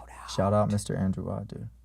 Legend. Me and that guy, man, we hung out so much back then. Like he had this house in Hollywood right here, or in Beverly Hills, and he like was renting it, and I'm like, you're renting this? What is this studio down here, dude? He's like building into the house, like building a studio. I'm like, dude, but you're renting, aren't you? He's like, who cares? It's like we're making magic down here, man. Like, who cares? It's like mattresses on the floor, like chairs, like a drum set, all this stuff. Me and Andrew just like cranking out. Like I remember we like sampled a vacuum. We were working upstairs in the. He'll remember this too. We were working upstairs in his living room, and there's somebody cleaning the house. We're working on like, I think it was like an Icona Pop song, and the person throws on the vacuum, and it hits the note of the song. We didn't know it was coming. We're just working. We both look at each other. We're like, oh my God. It's like, wait, turn it back on. So we like voice memo and like throw it in the song. Like, I think we used it as like a riser or something. Which song was that? It didn't come out. Got it. That'd been crazy. Yeah. Me and Andrew have some crazy songs, man. Crazy songs. The time when you were working with Andrew, is that how Wolves came about? Yeah. Andrew reached out to me and was like, Andrew's a really smart guy, I'm sure, yeah, as you know. Very, very, very, very, very smart. And he just knows. He knows music, he knows the industry, he just knows everybody. And he's like, okay, I guess he was sold on the Marshmello thing. So he's like, hey man, got this song, Wolves, and would love for you to do your thing on it. And I remember feeling a little bit nervous because like I'm like, this is like the big dogs. Yeah. Like, what if I can't get it? You know what I mean? Sure enough, throw in. I knew like 4 on the Floor wasn't me back then. You know what I mean? So it was 128 halftime. So I was a little apprehensive about that, you know. But I was like, just stick to my code, stick to my protocol, and I was like, we'll just halftime it out and we'll just make it work. And me and Andrews worked in tandem and just made that song happen. That was a really big moment for me too, because I did the award shows that year. And I'll tell a story. This is how not disconnected, but this is how just like, what is happening? Yeah. I went to rehearsals, and like, I should be thinking like, yo, I'm Marshmello, man. Like, people know, you know, people know who I am. But I went to rehearsals with Selena, and like, I wasn't wearing the mask, so I was just a guy. So like, sat down for our song, and I was also like shy, man. You know what I mean? Like, I was like, goes back to the producing antisocial thing. Like, I'm shy. I'm with Selena Gomez. Yeah. I'm not gonna go talk to her. Like, that's insane. So I just like sit at the little V-drum, electric drum set that I'm playing for the thing. I might have said hi, maybe. It's like played. It's like, oh, is this good? Is this good? Is this good? In this dark, like red room, like rehearsing. And I just like left. And I was just like, I just like couldn't come to grasp what was going on. You know what I mean? And then we went and did that. And me and Andrew Watt were like in the corner of the stage. I was like vibing out on my like electronic drum set. Because that's what I chose that I wanted to play for this song. And then Andrew's on his guitar and stuff, you know what I mean? Anyways, yeah, so crazy times. So nobody recognizes you when you don't have the helmet on? Oh, back then, no. Well, no, just never, really. So you can just like walk around and do whatever you want. Has that been helpful, like for your sanity, for your mental health? First thing everybody says, I just met John Mayer the other day. He said hi, but the second thing, I'm like, what's up, John? He's like, what's up? So you can walk around and you could just walk around. Like, that's it. That's all. You could just walk around. Like, imagine just like not being able to just like walk around. Like, you to like plan it out. You know what I mean? Like post. We've been friends since the Khalid Coachella story. You know what I mean? Yeah, that Holyfield and White Iverson. You know what I mean? So he's like, man, I'm so jealous, dude. Like, I remember he said something like, you can just like take it off, put it on, carry on with your day. Yeah, I was literally just talking to somebody about that. Who was I with? Forget. Something for Grammys. I was like, yeah, I think that may be why I'm kind of like not, I don't know, not that I'm not crazy, not that artists are crazy, you know, but I've never had that like societal pressure walking around, you know. Just kind of vibe out. That's great. Yeah. And you've had so many songs that have connected with so many people. One of the artists that truly made an impact that you worked with was Juice WRLD. Tell me about what it was like working with him, and then let's just start there. Sure. Juice WRLD, I remember I was in this house right below us is the living room. And no, let's start all the way back. I'm going to Coachella, driving. This new kid Juice WRLD's out. He has this album, just like this kind of like new wave. Like, I'm super drawn to it because it's like super pop punk coded. You know what I mean? Like emo days. Like, there's like a video of Juice like singing every single word to like Escape the Fate.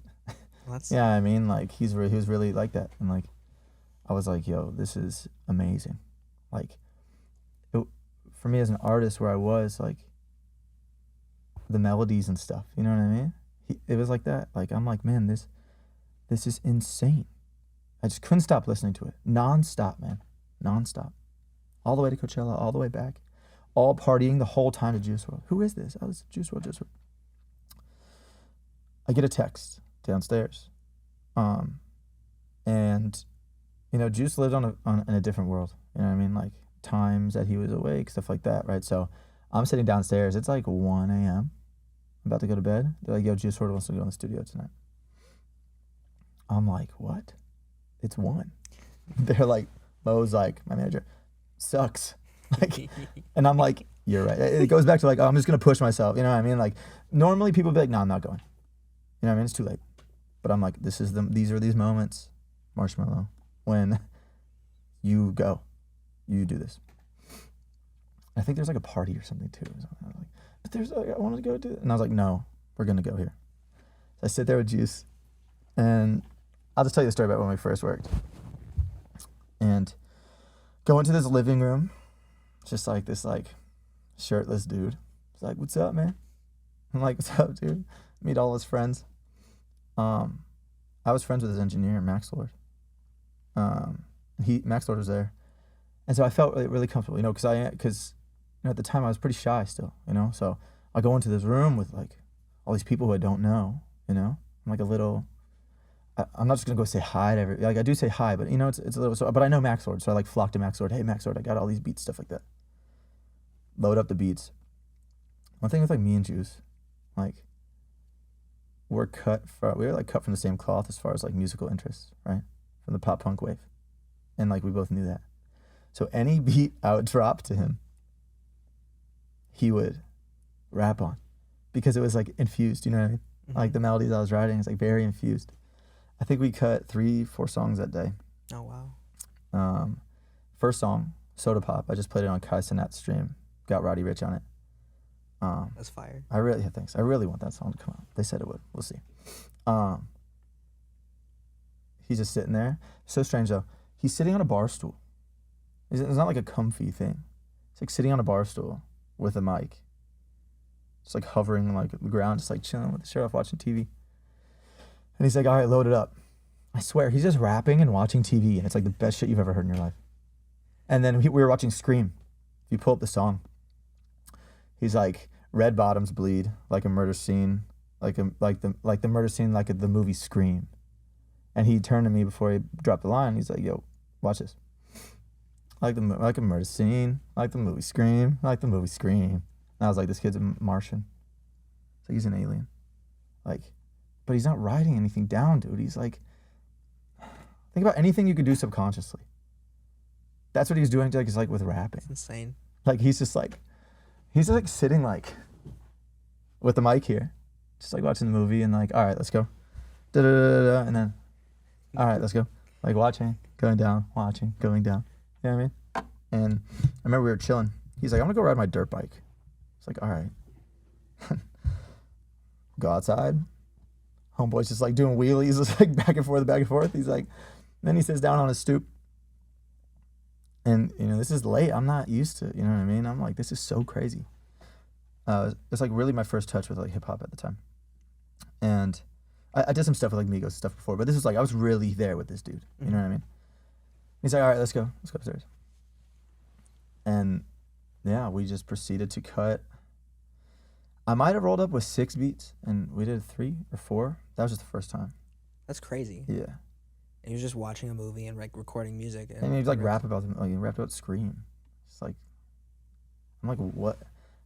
I like, it's just like forgot about everything else in the world right there. When you're with somebody like Juice WRLD, you have to understand like some of these like super famous people, and Juice WRLD isn't even just super talented aura. You know what I mean? Yeah. When you're with some of these people, it's just like, it's like, you know, like in a video game where like behind you isn't actually rendered. But like when you turn around, the game renders it for you. Yeah. When you're with these type of people, that's like the beyond the walls, like aren't even like, it's like you're just there in this room with this like alien. You know what I mean? Like that's what it was like with Juice, and like that's why I was drawn to him because of his talent, his personality, and he was just like a nice like kid, man. Just so nice. He just like always meant well. Every single time I was with him, dude, like. The last time we were together, we did, I forget. There was a lot of sessions. Everybody talks about his like movie theater studio in Encino. A lot of stuff, a lot of songs happen in that room. We did Hate the Other Side with Polo. Wow. Me, Polo, Juice that day. And, you know, we're just like all hanging out. And I remember... I'm getting them confused. We had one day when it was all me and Polo, and this might have been the same day. Maybe Polo left. It's the same room, same time of night. It's just me and him. And he's like, you know, man, like, just talking about his life and stuff, you know, and like, I don't want to go too far. I'm not going to speak on like him or anything, but we were talking about like, you know, he's like, oh, I started smoking weed again. I'm just going to do that. He's like, that's all I want to do. I was like, bro, you just should, man. Like, he's like, I don't know. This, that. Just kept talking. He's like, I love my music. He's like, I don't know. It was just a crazy one-on-one. And I think that might have been the last time I saw him. Wow. Yeah. Horrible. Yeah, it's horrible. I found out of his passing actually in this room. I was sad. It was really bad.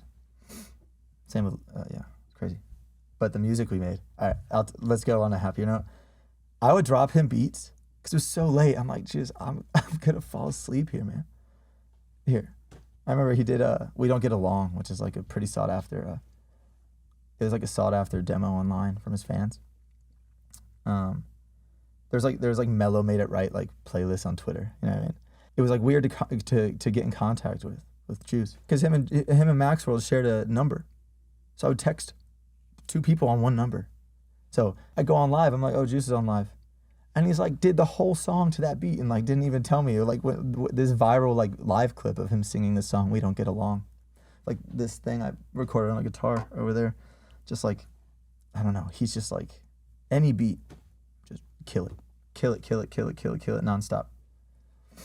And then he'd freestyle. He'd be like, yo, put on an Eminem beat. In between freestyling his own songs. That's crazy. I'm like, what?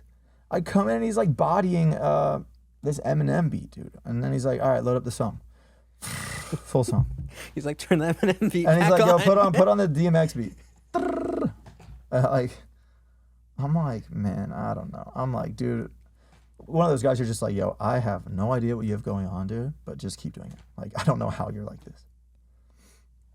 It's just nonstop, man. Big guy was nonstop. You know, Roddy Ricch does the Mello Made It Right tag, and he does. But didn't Juice WRLD Oh yeah. do one of them too? Yeah. It's on the beginning of a song called No Jumper that's not out.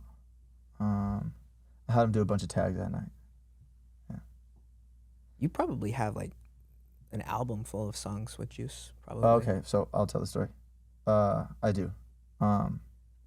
So let's talk about Come and Go. Yes. All right, that is perfect. So we obviously made 1 million songs together. I mean, 1 million being like 10 in the double digits, right? 10 or something. So I had a really good relationship with Max Lord and obviously Juice and this whole team. And Come and Go, I'll tell like the intentions of Come and Go. Come and Go was going to be the first song on our project. And we were going to shoot the music video to Come and Go the Friday after he passed away on Sunday night. The Friday at the end of the week, I went to a party. It's like MGK, Bozzy, all these guys were here. I landed from, this is crazy. I landed from Chicago. I took off from Chicago. Same place that night when Juice came into Chicago. Okay? Juice was landing. We're at the airport where he passed away. I don't even like, I don't even know, talking about it it's just crazy. Like, I'm not trying to speak on behalf of anything, you know what I mean? It's just stuff that's already known. So we take off each other, right? From each other's spots. I land, I go to this party. I'm telling all my homies. Me and Juice WRLD we have this project, dude. It's gonna be so sick. It's gonna be so sick. Like, we're shooting the music video on Friday for the song Come and Go. We have all these songs. Got Roddy Ricch on Soda Pop, telling, you know, a bunch of like LA artists that were just like hanging out, you know, because there's like obviously friend groups within the industry. So I know all these guys. So I'm like bouncing around the party. Like, you have to, this is gonna be so sick. And so I do that and like whatever. So the party like dies down. I just wanted to go hang out. It wasn't like even a really crazy party. Get back here in this room. And the last kid who I was raving about this project to him would text me like, I'm so sorry. Right? And then I was like, you know, cause me and Peep were, you know, talked a lot too. So I know that text, you know, thankfully I haven't lost a lot of, you know, close, you know, I haven't really dealt with, you know, a lot of that, but I know that text, right? So I open up Twitter, I just see it for 1 second, I throw my phone across here. This used to be a wall. And I call my parents. I called my parents that night. It was like middle of the night for them. It's like losing my mind. I was like, just couldn't believe it, you know? It was horribly tragic. But lighter note, Come and Go. He was like so stoked on it. You know, they sent me that. They're like, we think this could be like some like EDM build-up song or something. You know what I mean? They didn't know like what to call it. And so I took just the vocals, like I did with Happier, like I did with One Thing Right with Kane Brown. It stripped all of the demo, right? And then came up with, you know, I have this, I think I'm gonna do a production breakdown video actually on Come and Go, my next one. It's like this, I wrote this like chord thing with ARPs, but then I put that plug at halftime on it, which was really big back then in hip hop.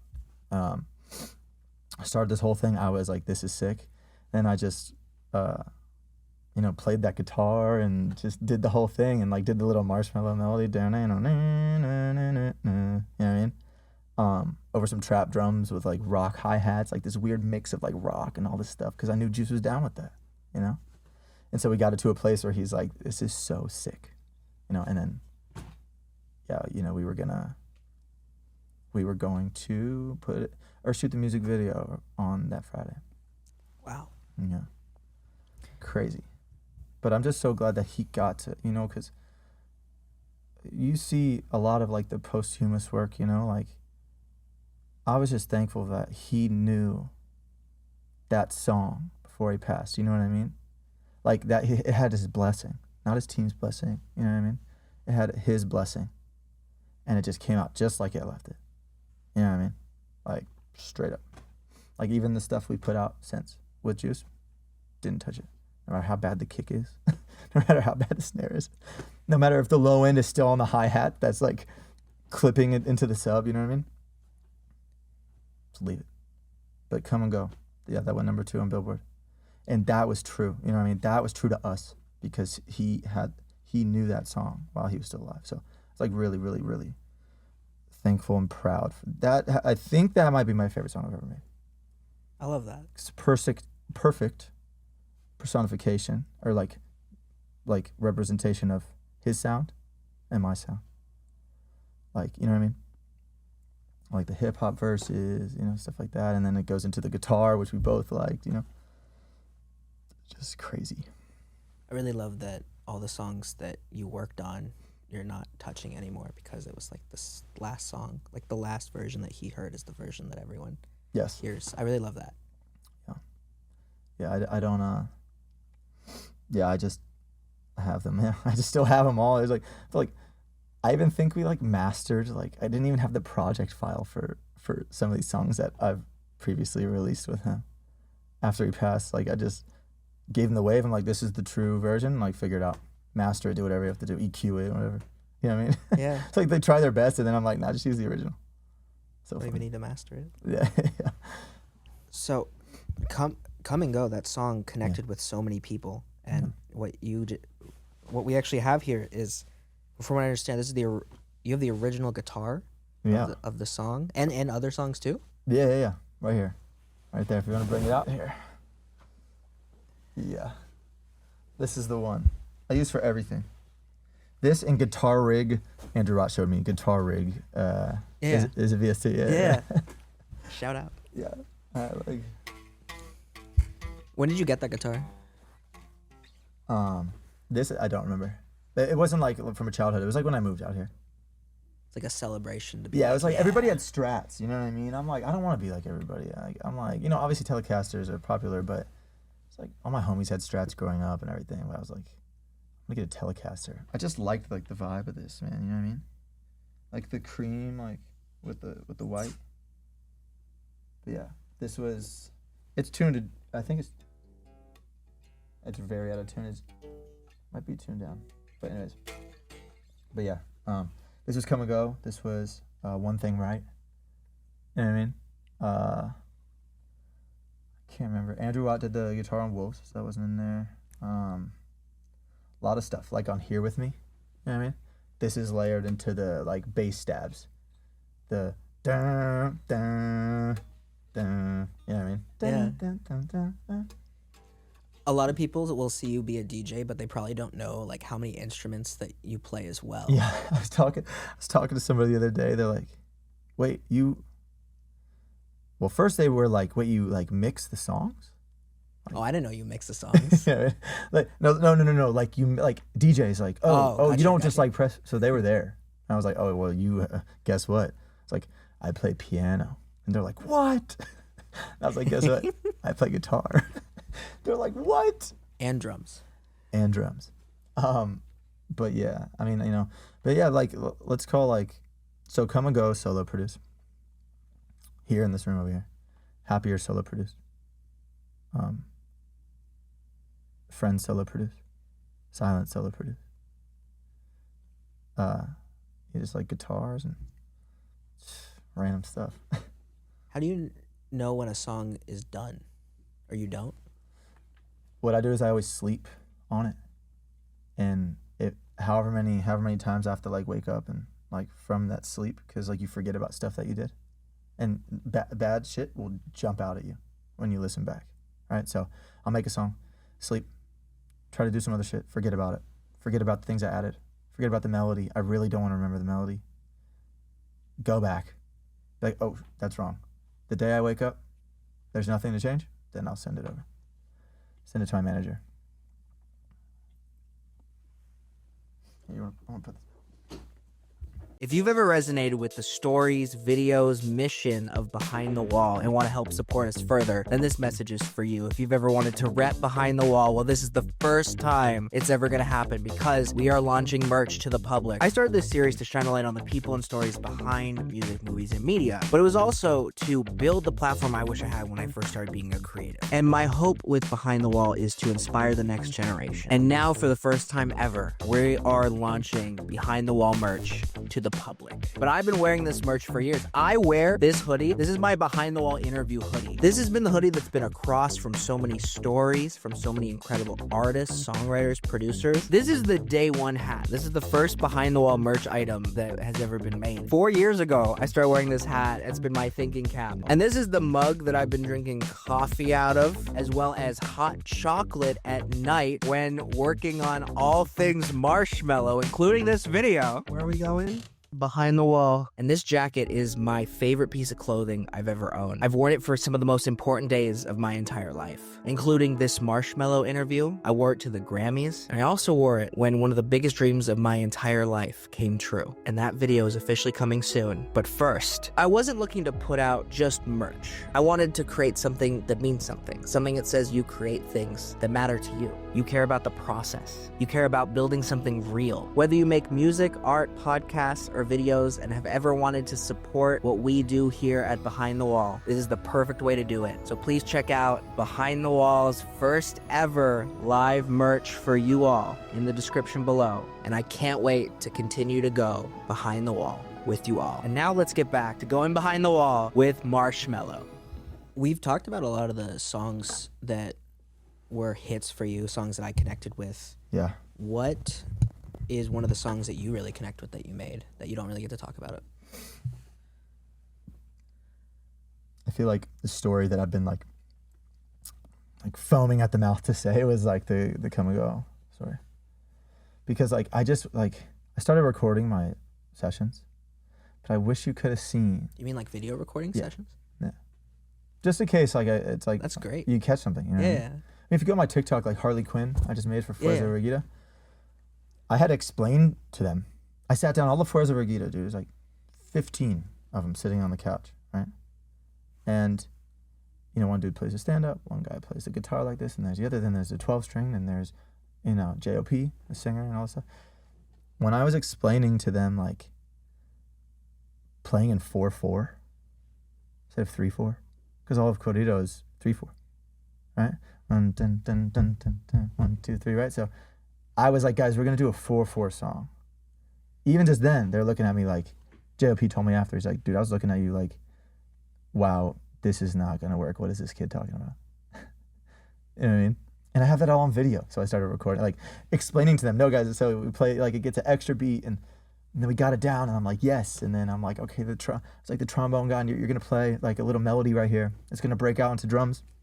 And I'm like standing there like a conductor, like talking to all these guys because it was actually this couch right here, but it had like a whole L. Imagine this whole couch full of dudes looking at you like, what is this kid talking about? You know what I mean? It's like stuff I have to deal with, you know? But anyway, so the reason why I say that is because that is all on video. It's on my TikTok. Obviously, my face is blurred out, you know? But that day with Come and Go, when I picked up that guitar and wrote the... I was like... It's like that That's So Raven moment, you know what I mean? Yeah. Where you're just like... Your eyes glaze over. Just like... Just go crazy. And for me, it's Ableton, you know? Like, I wish I had a video camera to show, like... It happening. Yes. Yeah. So now I'm like, I'm going to videotape everything. And he freestyled that song as well? That wasn't there for Come and Go. There was already a beat on it. And they were like, hey man, like, we're not really like... We just want to see what you would do. We have like high hopes for the song. Like we have a gut feeling. So shout out Max Lord on that one. And Juice. Obviously Juice. But Max Lord, that was the one I specifically talked to when he's like, hey, me and Juice want you to work on this. That's awesome. Yeah. But yeah, on my other songs, like the Harley Quinn one was funny with Fuerza. Yeah. Because, yeah, like I said, they were just like, what is this kid talking about? Like, this is not going to work. And then we added like Jersey Club. Like my homie Hart produced it with Monk. Monk the Immortal is his full name, but Monk, producer named Monk. He was like, let's do Jersey, like Jersey on the second half, on the second verse. I'm like, I don't know. Like I'm like, we're already pushing it with making Corrido at 4/4, right? I'm like, whatever. J.O.P.'s like, yeah, that shit's fucking tight, man. And so then it like opened up this like Jersey Club, like, you know what I mean? Because like I don't know, maybe I like put it in as a joke, and he's like, no, keep that. I'm like, but yeah. You before we started this, you talked about 2 other songs as well that really stood out. Mm-hmm. Be Kind. Yes. And Jerk with Oliver Tree. Oh yeah, let's tell that. Wow. Okay, which one would you like first, my friend? Let's start with Be Kind. Be Kind. Sitting on a couch at a house not too far away, my friend's house, get an email with Be Kind in it. Amy Allen singing it, who I know you know. Legend, just talked to her the other day. Grammy-winning songwriter. Grammy-winning songwriter, but of course, like, Amy Allen, come on. Amazing. Like, another alien writer. You know what I mean? Just like, yeah. How is it? How are you real? How do you, like, what goes on, you know? Shout out Amy Allen. I get this sent to me. The chords in the song and the demo, I'm like, I think it was like a 3 chord. It was very minor, very like dark, like not evil, but like just dissonant. And I'm like, oof. Like, I think I had that thing when I heard Happier, when I hear these demos that I don't write, you know? I'm like, oh, I know exactly what I'm doing. I played it to this girl I was seeing at the time. It's like, hear this? I was like, watch I'll send it to you tomorrow. Like, I'm gonna like do my thing on it. And sure enough, like, I'm like fairly positive, but I'm not like 100% like, yeah, I'm gonna body this. You know what I mean? I'm like, I think this might be a vibe. Then I went in there and stripped the whole, all the production, redid it all. Mm-hmm. Yeah, and Be Kind came. And, you know, so this was right before the pandemic. We sent it to Halsey. Halsey's like, she's like, you know, I think at the time, she's like, I'm not really trying to like, you know, I'm like writing my own stuff, you know, stuff like that. But she told me, she's like, I'm like in my dressing room. I'm in backstage of this award show. I can't stop playing this demo. It's like, I have to. And it was right when we knew there's like a virus or something going, you know what I mean? Like, we didn't really know. So she came over and we were like, should you stay on that? Like, there was nothing declared. We didn't know what was going on. You know what I mean? And she just kind of like slips into the booth over here, like I showed you earlier, and cuts Be Kind. And she just sounds amazing because she sounds amazing and she is amazing. Like, and I was like, oh, okay. And we went and shot promo at her house. She was really, really passionate about the song. She was like, when you work with artists like that are like, not just like transactional, like, yeah, I'll cut this song, cool hit, let's keep going. Like, she's like really putting time. Music video, like, she's like, did this whole dancing choreography. And she did a great job. Like, she did the an amazing cinematography job. in it was amazing too. But she's like artistic like that, you know what I mean? Like, any facet of artistry. She painted like a thing upside down on SNL while singing the song. Right? She sang the song. She's in the music video. She's dancing the whole time. And she did this painting. Like, she is like the artist. Like, she is just that like type of artist. And it was just so great working with her because I was like, oh my gosh, you care about this song like I do. Like, you really do. Incredible. So I love Halsey, and yeah, she's awesome. Yeah, the music video stood out a ton, just like Miranda Cosgrove and Happier. Shout out Miranda too. Yeah, that was like her first like comeback since iCarly that I saw her in. That was crazy. Really? Yeah. Amazing. I obviously know iCarly, but I wasn't really sure what she was up to at the moment. But yeah, and you know, I actually just talked to her the other day. I was like, yo, thank you, like, thanks for being in that music video. That's incredible. Yeah, she's like, oh, thanks for having me. I was like, yeah, no problem. We just talked about so many hits that you've done. Yeah. So many things that you've done in music. What would you say to those people who might call you an industry plant? Well, I think like I kind of understand why, you know what I mean? It was kind of like a meteoric rise. Very peculiar, like wearing a helmet, and it's just like, I think they're thinking like, there's no way this is working. You know what I mean? How is this happening? And guess what I was thinking this whole time? how is this happening? Like, you know what I mean? Like, I'm in the same boat as these guys. True. You know what I mean? But like, granted, obviously, I'm like really, really, really, really, really putting in a lot of work, man. Like, me and my manager, like, night and day. You know what I mean? Like, anything and everything, saying yes to like everything. Like, do you want to do that third show? Like, nobody wants to, especially in a helmet. But that's why I do it, because like I know, it might, you know, take me to that next level, you know? But as far as the industry plant, let's just talk about specific industry plant, like a label gets behind, right? You have a funder, you know, or something, you know, pay for this, pay for that. We started Mello, we were living at our parents' house, like, respectively, you know what I mean? Like, I was at mine, he was at his, like, he was like managing people, but it was like, you know, it wasn't this, there wasn't this like fund or these people or like label. I've never been signed. So like, what's the industry, right? It's like, what is there? There's nothing. There's no label. There's nothing. It was just us like grinding on SoundCloud and sending it to like, this song is sick.com. You know what I mean? Like old blogs like that, and just making the right moves, man. Like, my manager's a genius. Like, we held off on shows for like the first year, and I was like, let's go play shows, but are you kidding me? I'm still back home. I'm like, he's like, dude, trust me. I'm like, all right. Held off on shows until, you know, we found the right one. First one was Skrillex in New York. Gave me like direct. I was like, what? You have to, like, that's the tone. Like, I got direct with Skrillex at my first show. Like, what is happening, right? And like I said, I feel like all the people that are like industry plant, they're thinking, what is happening? You know what I mean? Obviously, like, seeing this, the helmet, probably also added like some insult to injury. Like, okay, Annie's wearing this like crazy, like, Annie's like this little dude like jumping around and is working, and he's on the radio and he's all this. There's no way that that's what's happening. And that's what I'm thinking too. I'm like, hey, there's no way. Is this really happening? Seriously? Like, I'm just in my apartment making music. And like, I'm like, it's just crazy. You know, like, it's hard to respond directly to that, but I mean, that's what I would say, man. Like, I was putting in the work, so it made sense. You know what I mean? There's this Lil Peep quote, and he said, "Are you shocked?"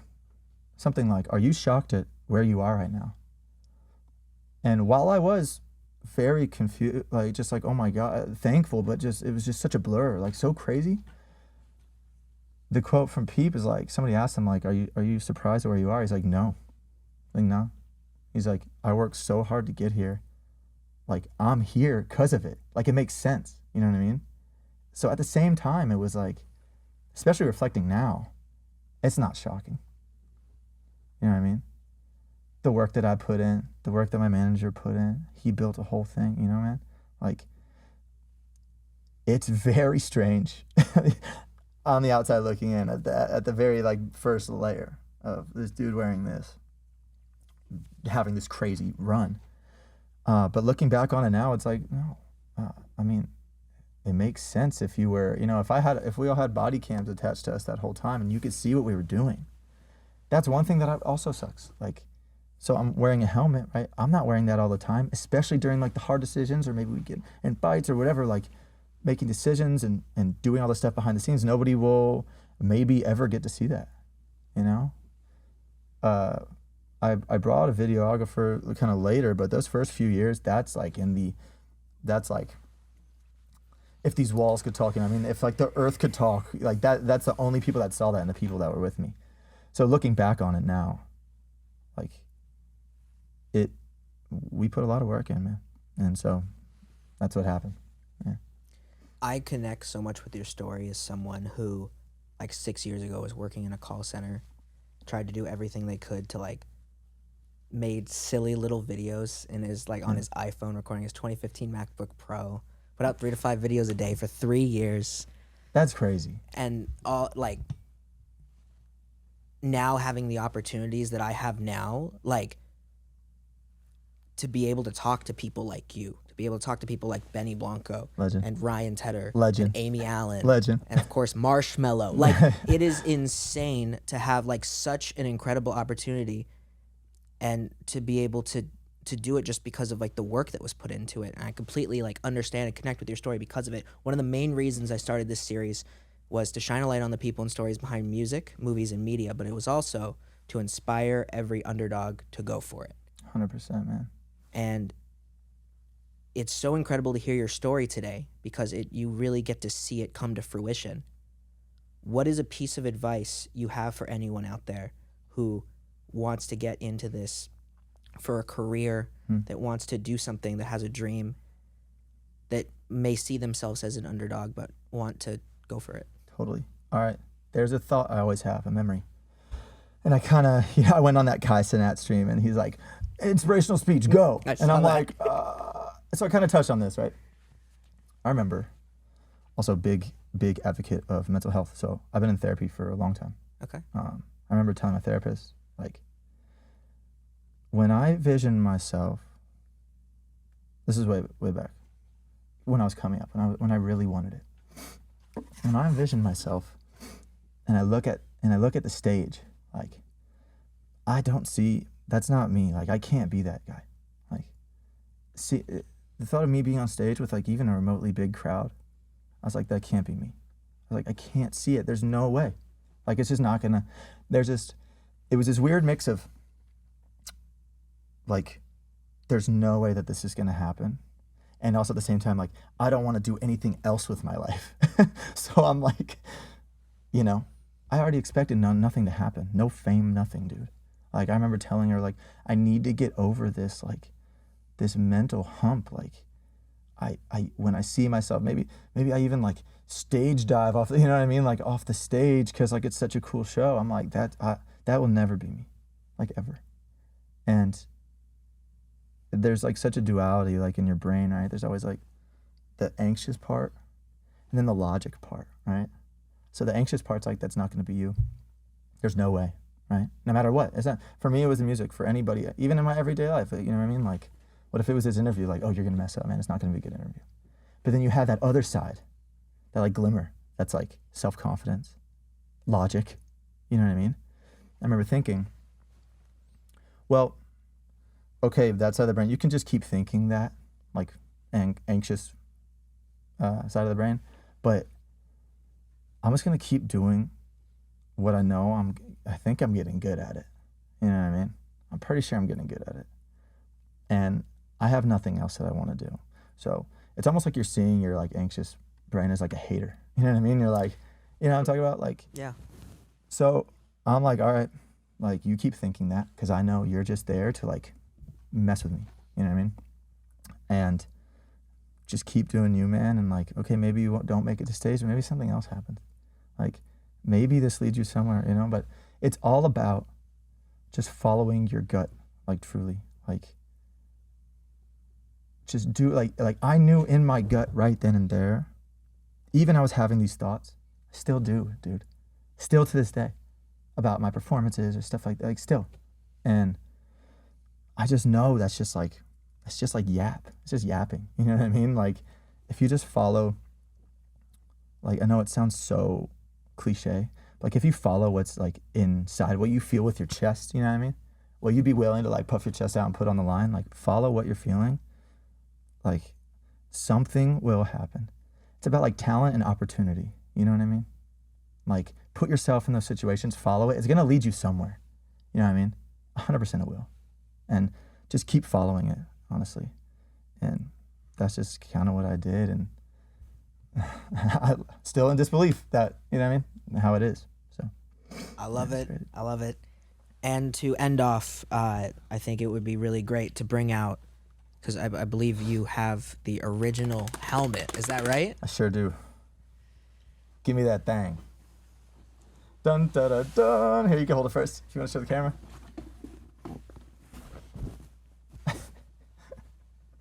Oh, right, dang. let's do side by side, man.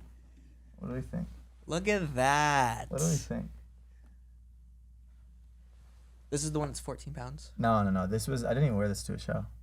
Oh, this was the Hard Day of the Dead, only seen once. Oh my gosh. Yes. Wait, that's crazy. Once. Yeah, man. You ready? What we got in here? Okay. This used to hold a 9-volt. Okay. Wow. It has these little lights you can see here that are super glued in. They like lit up. A little construction hat, right? That's Little incredible. Construction hat. A little computer fan up there you can barely see. Oh, does that keep you cool? Yeah. Oh well. The dude is probably like, I'm gonna put a fan in there. It's like a little mouse blowing on you, dude. Like a full breath from a mouse, like a full-grown field mouse, just blowing on the top of your head. Yeah, dude. I don't know. It's kind of silly, but you want to know what? Like, this is a testament. Okay, you know what's funny about this? This is where our heads were at. This is how far we thought this was gonna go. We're like, let's just get this made. Cool. Like, this is like the embodiment of like. This is where me and my manager thought like, okay, yeah, this is cool. Like, let's just do this and it's cool. This is the embodiment of like just start and you'll figure it out. Just okay, hey, everything I just said about like, oh, I can't be that guy. Listen, I put this on my head and made it work. All right, you can make it work, no matter what it is. Just trust me. Take it from me. Take it from this guy. Don't even take it from actually me. Take it from this guy who wore this. All right. Let's put that there for the last. Marshmello, it has been such an honor to chat with you Thank today. you. That's so much fun. Hopefully many more conversations in the future. I would love to. And I have to say that like your mission as an artist, a creator has been so inspiring to me, to so many people out there. Thank you for always doing the music. I don't think it matters who's under the helmet. I think what does matter is how the music brings people together. Completely. So thank you 100%. for everything that you do. Thank you for being so nice. And thank you for being a part of this. It's such an honor to have been the first official Marshmello interview. Yes, thank you. And I got a little letter. Thank you, guys. Thank you, man. You're the man. Dude, thank you. Thank you.